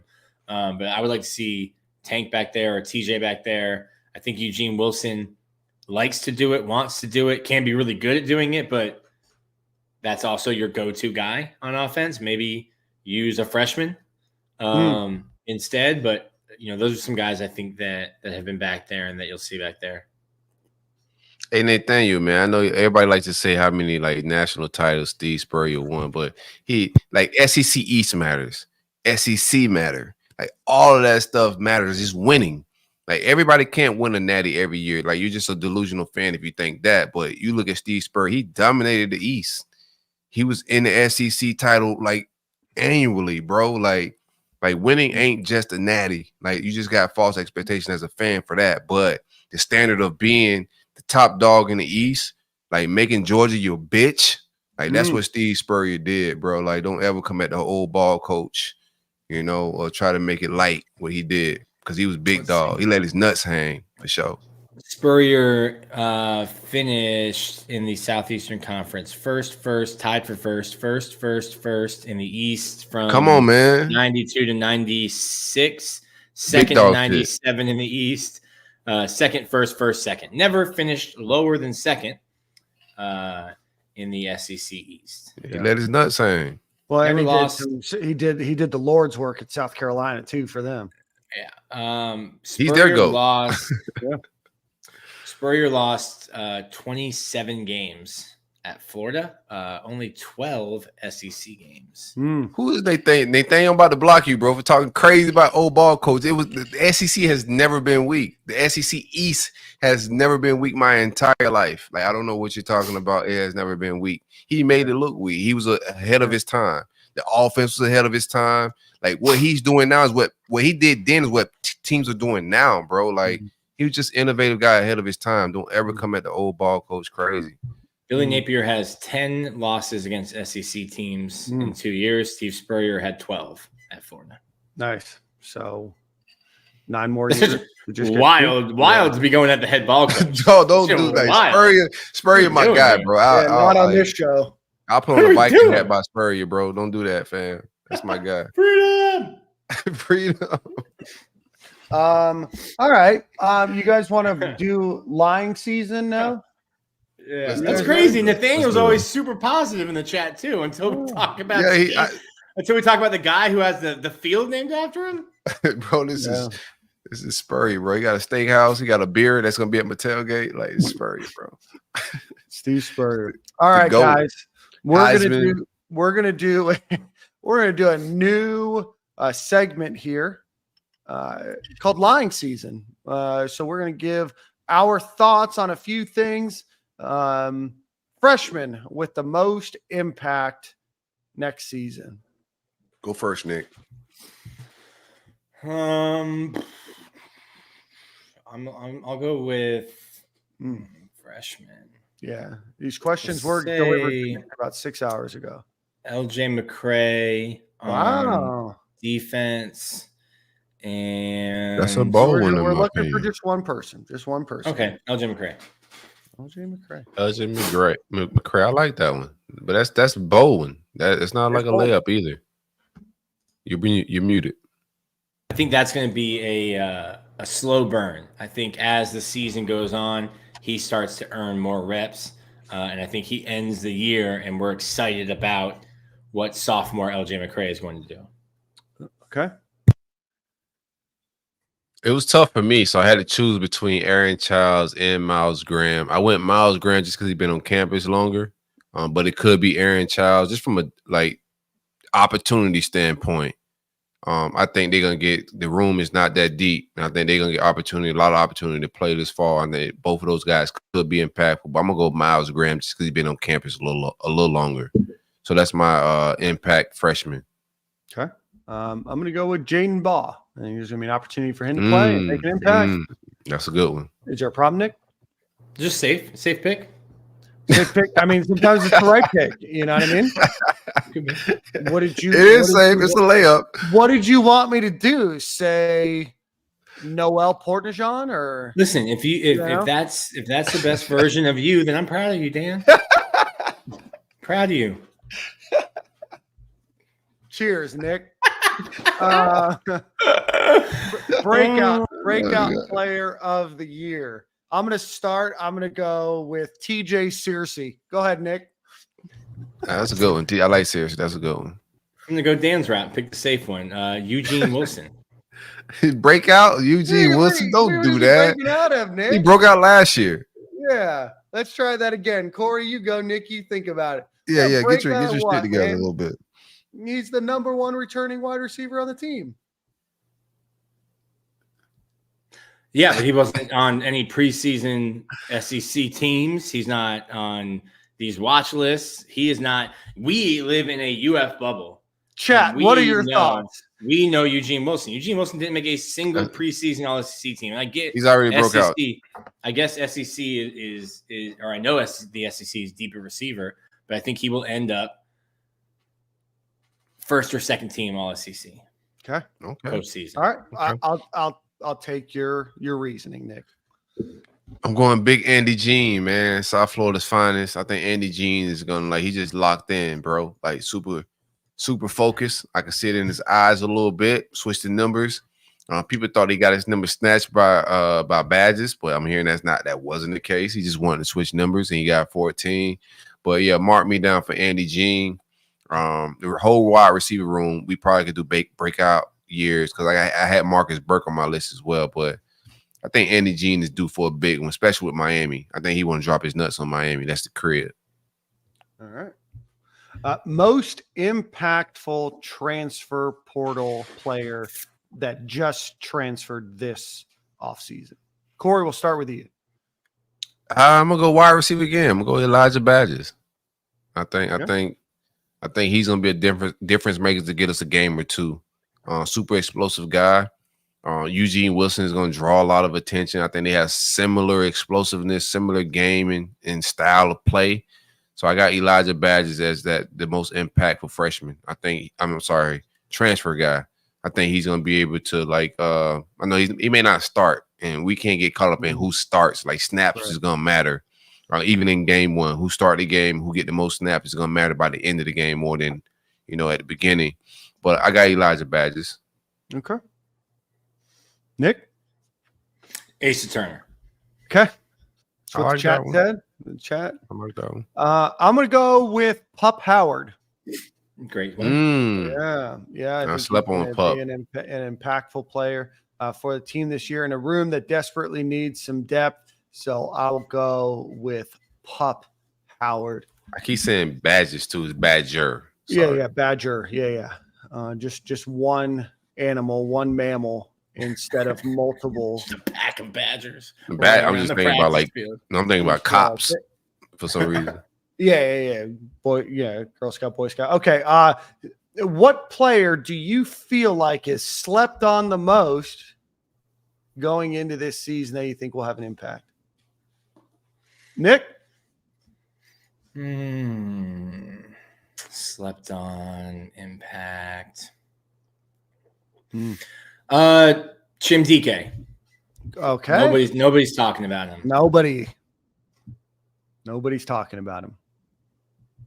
Yeah, that Wisconsin film. I like the updates that I'm hearing because they're talking good about him, but I just don't see the speed that they're talking about on the film. It's some good stuff in the chat, man. I like the options they put in there. It's new speed. He's new money. He's not old. He's not It's hard to old just money. get fast, bro. It's hard to teach an old dog new tricks. I don't know how he got so fast out of the blue, man. I see Kelby Collins. I do like that pick. Yeah, we didn't talk about Kelby Collins much. Yeah, Kelby's going to be a dog. We moved on to linebacker and skipped defensive tackle talk. That's why he moved inside. My apologies. All good. We can do it next show. We'll do a Kelby Collins only show next week. I'm very high on Aaron Gates. Sreed Denson is going to do his thing at start, but I think Aaron Gates is a special talent, man. He's going to, we'll see how it all plays out at that position, but I think he's going to take the most of his opportunities. He's going to make some impact plays. Super explosive, one of those fast guys. Was injured last year, so we didn't see a lot from him, but yeah, mark me down for Aaron Gates. Big Aaron Gates fan. Okay. We'll see how it all plays out. And then I'm going to go with, man, it's a hard choice. I think I'm going to go with Cam Jackson. I think that he has a big season this upcoming year. Probably had some higher expectations last year of what his production and what his contribution would be. So I'm going to go. I'm going to go that route with picking Cam Jackson to have a standout year. And then MVP. Who do you think will do two? Who do you think the offensive MVP will be? Besides potentially Graham Mertz. That's an easy answer. Like if the offense we gotta does take well, Graham he's going to win. So outside of Graham Mertz on offense, who do you have as your MVP or MVG, most valuable Gator? It'll be Montrell, and you said can't do Shamar? I didn't say you can't do Shamar. I just said you couldn't do Graham Mertz. Montrell and Shamar. Okay. Give me Eugene on defense. That's going to be tough. You already got Shamar. I don't want to double down on Shamar. Give me Justice Boone. Why not? We need a pass rush, man. Yeah. He got number one. He's wearing that number one. So give me Justice Boone, man. I'm gonna go Eugene Wilson and Justice Boone. He got the wicks. Somebody got to wear the wicks. Okay. Yeah, I like the Eugene Wilson pick. I'm gonna go with Eugene Wilson, and then I'll go with Shamar James as well. Not a ton out there. Obviously, only a few guys that you can probably pick from. Those are my two. And then on the team, any potential All-Americans?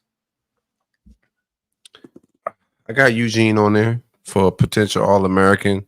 Shamar James is a potential All-American in my opinion. Aldis Bordenham could surprise some people at that tight end position. It's going to take him getting more targets and not being a blocker, but I think he's a guy. SEC, I think, is down on tight ends this year. If you look across the board, so it's a lot of opportunity there for like All-American status.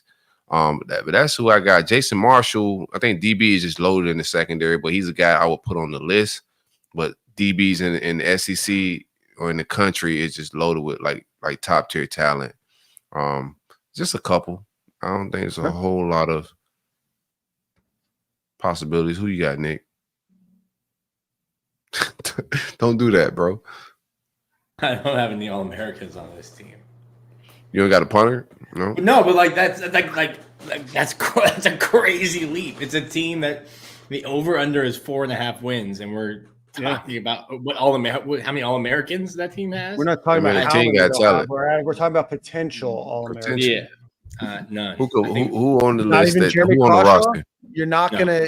You're not gonna. He doesn't punt enough to even be considered for those awards. And I hope it's the same, right? Then he won't be an All-American. Right. I do not want him to be an All-American. No offense. Yeah, then he won't. The Boomin' Onion. The Boomin' Onion. Maybe my favorite thing out there, but yeah, I got no one for All-American. Okay. You guys think Montreal Johnson? Boo, negative Nick. Boo, this guy out of here, man. Throw some tomatoes at him, man. Trying to think if there's anybody else that could potentially be on that list. Probably not. I just think about the field. Like we got some talent. Maybe an offensive lineman, but probably not. Because offensive lineman you could be really, really good, but if the rest of your group's not bad or is bad or not as good. Yeah, I don't see right? O-line That's kind of happening. a person award. I don't see O-line happening. It's gonna be some big-bodied kid from Iowa and Wisconsin, and probably somebody from like Colorado State that ends up. Mark me down as George Gums as my possible breakout. I think George Gums player of the year, maybe. Yeah. I think he could be one of them guys that could just take the hell off, man. Former receiver, a lot of explosiveness there. He looks like a just freak bodybuilder type of dude. Every time I see him, in the photos, he's celebrating something in these photos. Like every time I see him in the photos, he's doing like the wrestling hand slaps and shit. So he's celebrating something. But I like him. I want to see how it all plays out, but I'll put him on like breakout, make some noise type. But we need somebody to rush the passer more than anything on that defense, bro. If we can't get to the quarterback, we're gonna have problems. Yeah. So I got Justice Boone in him. Like we need guys to get to the QB. Okay. Well, if not, I'm pulling out the rest of the hair I do got. Maybe same. No, you can't do that. The chat gonna kill you. The chat gonna kill you. If you pull out one more strain of hair, it's gonna be over in the chat. That's a good point. Nathaniel Weston may surprise us. I need more clarification on which player you're talking about. His mom gonna show up to the weight room. We got a couple. Anything else on this team that you guys want to talk about? No, man. Good session. We'll just do a quick. Let me see. I had something. Where am I? Let me put over under for you. A little buy sell. I did a little segment. You want to do a buy or sell? Well, I did some. Listen, obviously, I do bold predictions, and I'm trying to be realistic in my mind, and probably not realistic for some people. I've never seen you lie for Florida, man. I said Florida wins 7 games this year. This year. Okay, then that's not a lie. Buy or sell 7. I'm buying more than 7. Give me 8 wins or more or 7, 6.5. I moved. Vegas set the line at 4.5. I put it at 6.5, and I said over. Yeah, 7 or more or 6 or less. I'm gonna buy at 7. Yeah, well, all 3 of us. This one, Ben Chase to create a graphic for us. Shout out to Ben Chase. We should have given Ben a shout out on Monday for 1,000, but shout out Ben Chase. One time for Ben Chase, man. Montreal Johnson. This one might be a little different. Wrote this on the 22nd of July. Montreal Johnson rushes for 1,000 this year, which would make him the first since Kelvin Taylor in 2015, and I think just the 13th since 1975. Man, I think it depends on his total health coming back. But I think that there's very much a chance, and I think that this is the best chance that Florida's had since him to get 1,000 yards. I'll buy 1,000 yards. Yeah, I'm just not. If he was totally healthy going into this season, then I will probably buy. I just know Billy likes to do the running back by committee. So even if Montreal gets high, he's gonna get on our nerves and put somebody in there just to like get on our skin a little bit. Montreal did. While sharing with ETN, he had back-to-back. He's had 3 straight 100 yards or 800 yard seasons. So he's I like my pick. He's a couple more 20 yards, 15 yards a game more from breaking out. But I think he also went into those seasons healthy too, though. I think he's not. I think this is a very minor injury. Based on watching him walk around after less than a week, I think he will be ready. If not 100% for Miami, he will be 100% in the first month of the year. I mean, if he's 90% on Miami, you got to play him. Yep. I don't think you can flirt around with doing it. What's your feel on Montreal? What do you think happens game 1? While we're talking that real quick. I think he'll play. I'm leaning towards that. I think he'll play against Miami. Okay. He'll need to get 1,000, I think. I don't think you could, it's going to be hard to miss a game and get to 1K. Because he likely won't play a bowl game. He's going to the NFL, right? Yeah, do we include all of eligibility. the postseason games that Florida's going to play into that 1,000, Nick? Yeah, all 17 games. Okay. It'll probably be 16 because we'll get a first-round bye. Yep, sorry. Yeah, you know what I mean? So 16 or 17 games definitely hits 1,000. Y'all came here to outlie me? That's crazy. I'm just trying to understand the stipulations here. Okay, I've got – this is a double over-under here. Graham Mertz for 3,500 passing and 28 touchdowns. 28 touchdowns. He had what? How many passing yards did he have last year? 2,900-ish? Last year, Florida passing, Graham was 2,903 and 20 touchdowns to 3 interceptions in 11 games. Yeah, buying it. Yeah. You're buying 600. It ain't my money. Why not? What was the last 3,000? Yeah, I'm gonna sell 3,500 yards is a big. Is a lot. Is a lot. We're gonna need it. Yeah, I'm gonna buy. That's the best reasoning for it is we need it to happen. So I will bet. I'm gonna sell just slightly under maybe the 32, 34 range. I think that 600 yards and an extra 5 quarters is a lot. But I hope so. Shout out to Kodak. Bro, that's like Silk walking in the casino and putting everything he owns on red, and the person spinning the wheel looking at him being like, "Are you sure?" He's like, "Well, I need it to hit red, so I need it. Just rinse make do, sure it baby. hits red. Just make sure it hits red. Do. Thank you." If you don't hit red, I'm holding everybody at the table hostage. How many? Let's see. I'm gonna look this up. How many teams threw for 3,500 yards? So Florida had Kyle Trask obviously at 42, 83 in 2020. Is doable. And then I'm looking at 35. Florida has not had a guy throw for 35. Tebow threw for 28.95 his last year.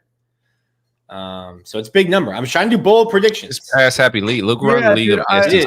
I would it's the pass happy league. It's different football now. Yeah. Yeah. I mean, I just don't know. I mean, there's only 3 teams, including LSU, Georgia, and Ole Miss that threw for more than that last season. I don't. Yeah, I'm gonna stick with myself. Not because I think Graham Mertz is gonna take a step back. That's a big jump. You would not make me step off my lies, man.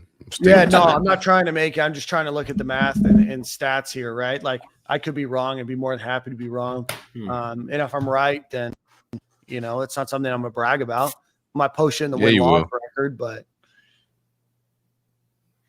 okay. Florida beats Kentucky. Hell yeah. Florida's lost 3 straight, 4 of the last 6.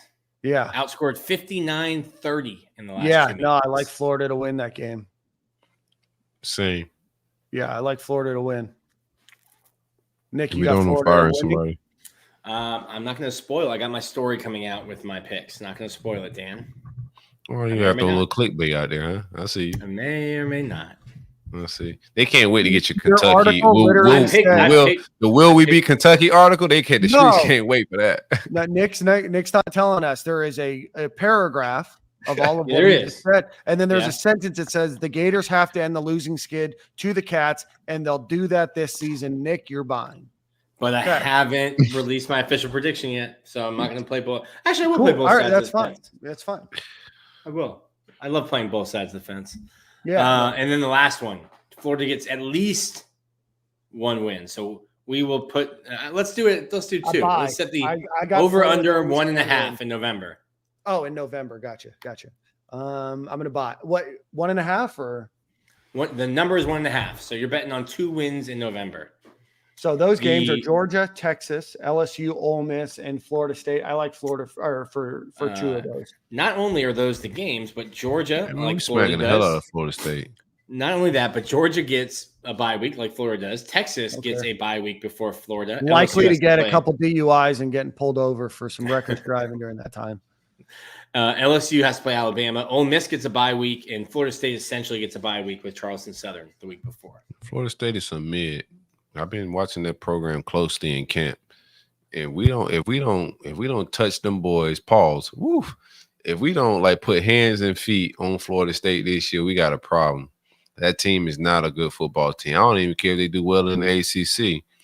They're lacking playmakers on the outside. They lost a ton of talent. Their quarterback is Yuli mid, if what you could call him, bro. It's just not there. And I don't think Norvell is developing the position like he should be for what like the checks he's getting, the upgrade he got. I think it's a lot of fluff on that in the panhandle, bro. We should beat that team. I think we're more talented than that team. Just to keep it a bean with you. I think Florida's a more talented team than Florida State. We should beat them. So I'm buying it. Give me 2 in November. Who are the 2? Florida State and what was the rundown again? It was Florida State. It was somebody else that I liked in there. You're picking between LSU or Ole Miss. Georgia, Texas, Ole Miss. LSU, Ole Miss, or Florida State. Yeah, we popped 1 or 2 of Ole Miss or LSU, right? It's gonna be tough. That's not an easy slate, but I think we get 1 or the 2 out of that. We split there, and then we beat Florida State. Yeah, shoot, we could win the last 3. Who knows? I gotta see game 1 before I start lying about. I mean, if the Rebels are out of playoff contention, are those transfers still playing hard? They got the bowl. They got the Egg Bowl next week. Feels like a mercenary. No, I feel like none of their kids. I feel like none of their kids are even from Mississippi. No, none of them people from Mississippi. No. If anybody almost do a shot at my guy, I'm not gonna do it. I almost did it. I was about to say, I know at least one guy that'll quit in November. Oh, yeah, PU. And Ole Miss. Yeah. All right. Get what I'm putting down. The Gators landed a couple guys in their recruiting class. One for the class of 24, a couple for the class of 25. So let's talk about those guys. Joseph Mbachu.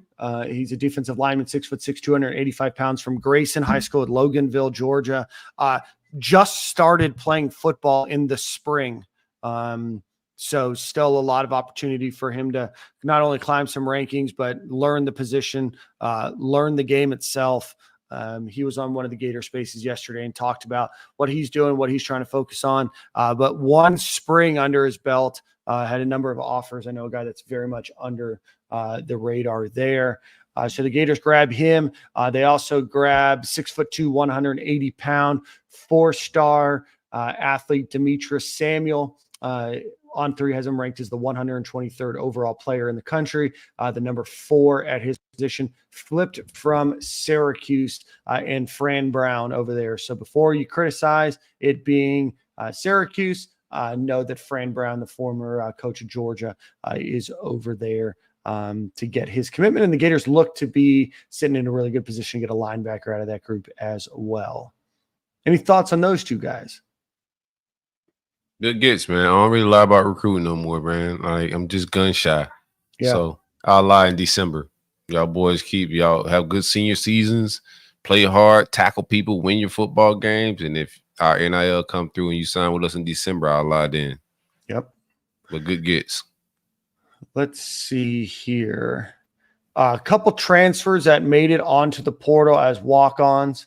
Aiden Warner, quarterback, transferred over from Yale. That was a while ago.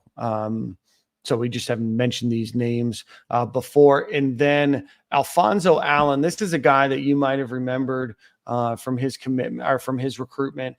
He's from Miami Central High School down in Miami. Was I think a 3 or 4-star then. Recruited, wanted by a lot of schools, went over to Baylor. Is walking on to UF's football program. And then there is one more name. 2024. It is Tavares Brown. That seems fairly easy. Tavares Brown. Yeah, that's probably better. Tavares Yeah, run Brown. all the black names by me first, bro. I got you. Yeah. Well, I mean, not always.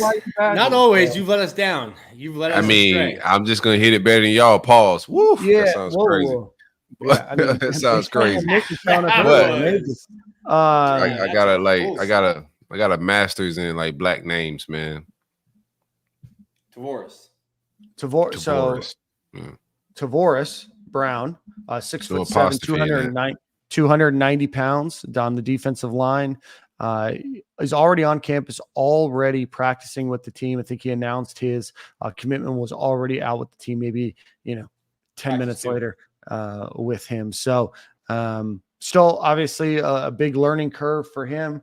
You get an opportunity to get a guy in to come in right away. Obviously, as a 6'7", 290 pounds, big fella. Probably shouldn't expect to see much out of him this year, though.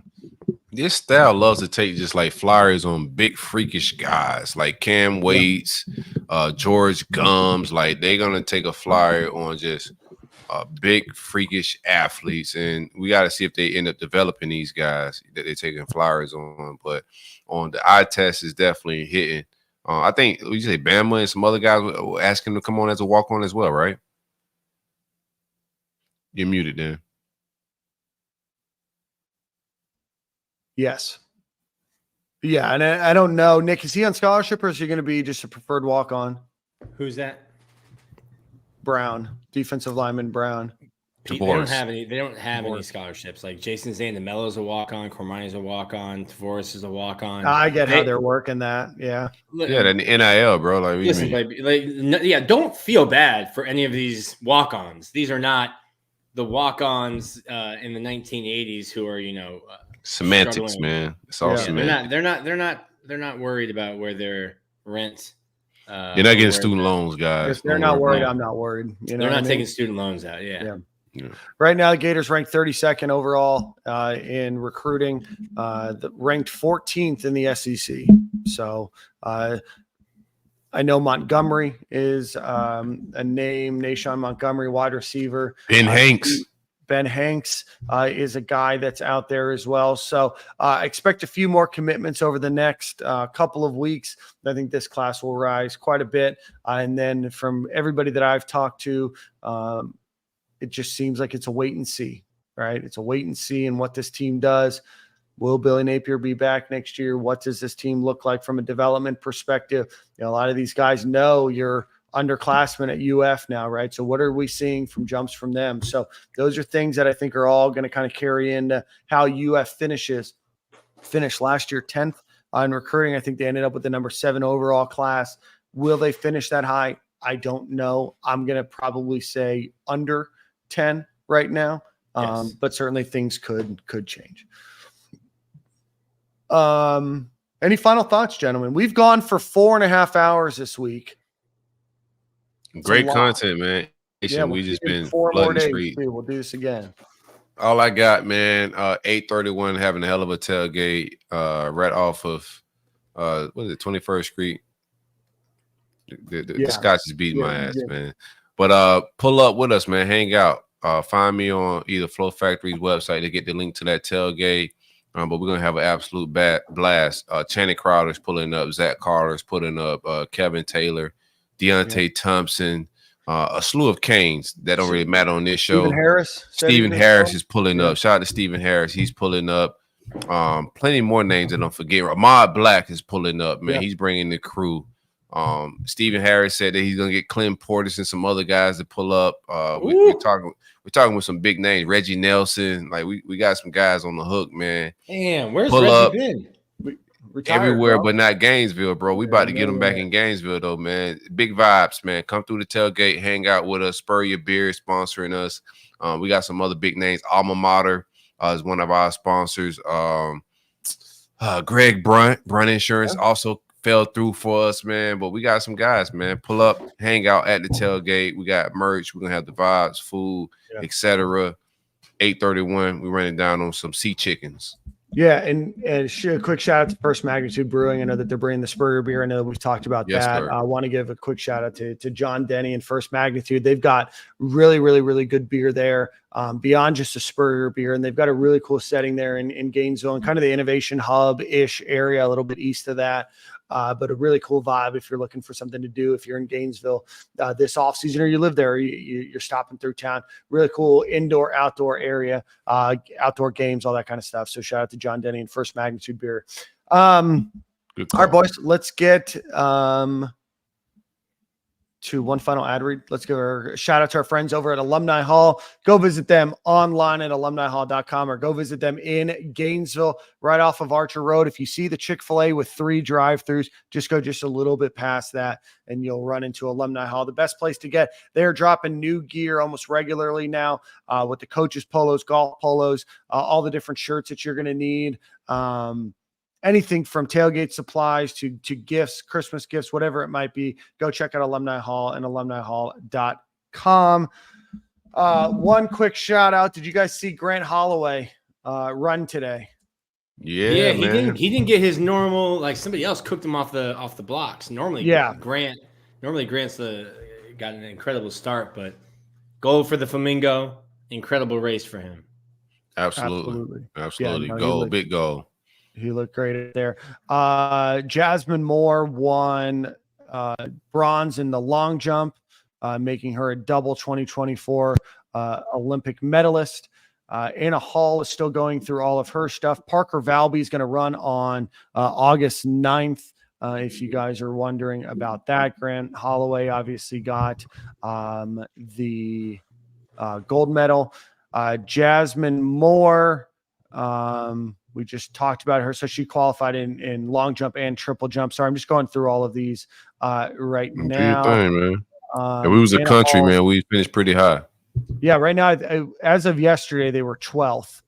So that doesn't include Grant Holloway in that mix in there as well. So a lot of Gators still to go. A lot of folks that are advancing to the finals, both representing America and other countries. There's folks representing America from Liberia, Japan, the Netherlands, Jamaica, Austria. So a lot going on. So go follow them. So how much does it cost to go to the tailgate?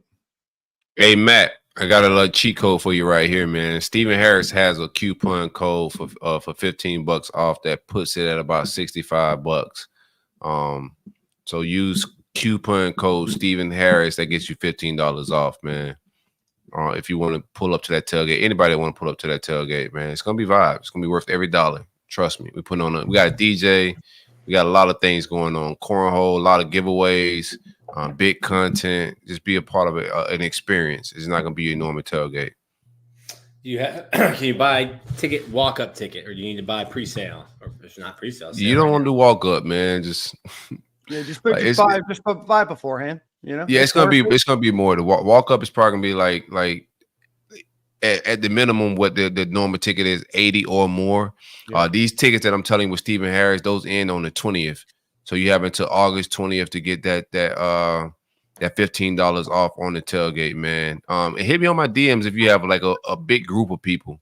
I know Nick got a bunch of homeboys that's gonna be in town that's gonna hit me up. So if you're in a group, we can do group rates. You know, just hit me up. We flexible. Yeah, we want to make sure everybody have a good time, but it's gonna be vibes, man. Media is gonna be there. Like it's just not gonna be just the ball players, some media personalities, and you know, we're just gonna have a good time. Oh yeah. I love it. All right, gentlemen. Song of the week for me, we'll do there's a DJ group that I like called Young Bombs. They do a song with Aloe Black. It's called Better Day. So we'll do that. Aloe Black. I haven't heard that name in a while. Yeah. Great song. So we'll see you guys on Monday back to our regularly scheduled program. We appreciate everybody for all the support, all the super chats. Thanks for hitting the like button. If you haven't, please do it before you head out.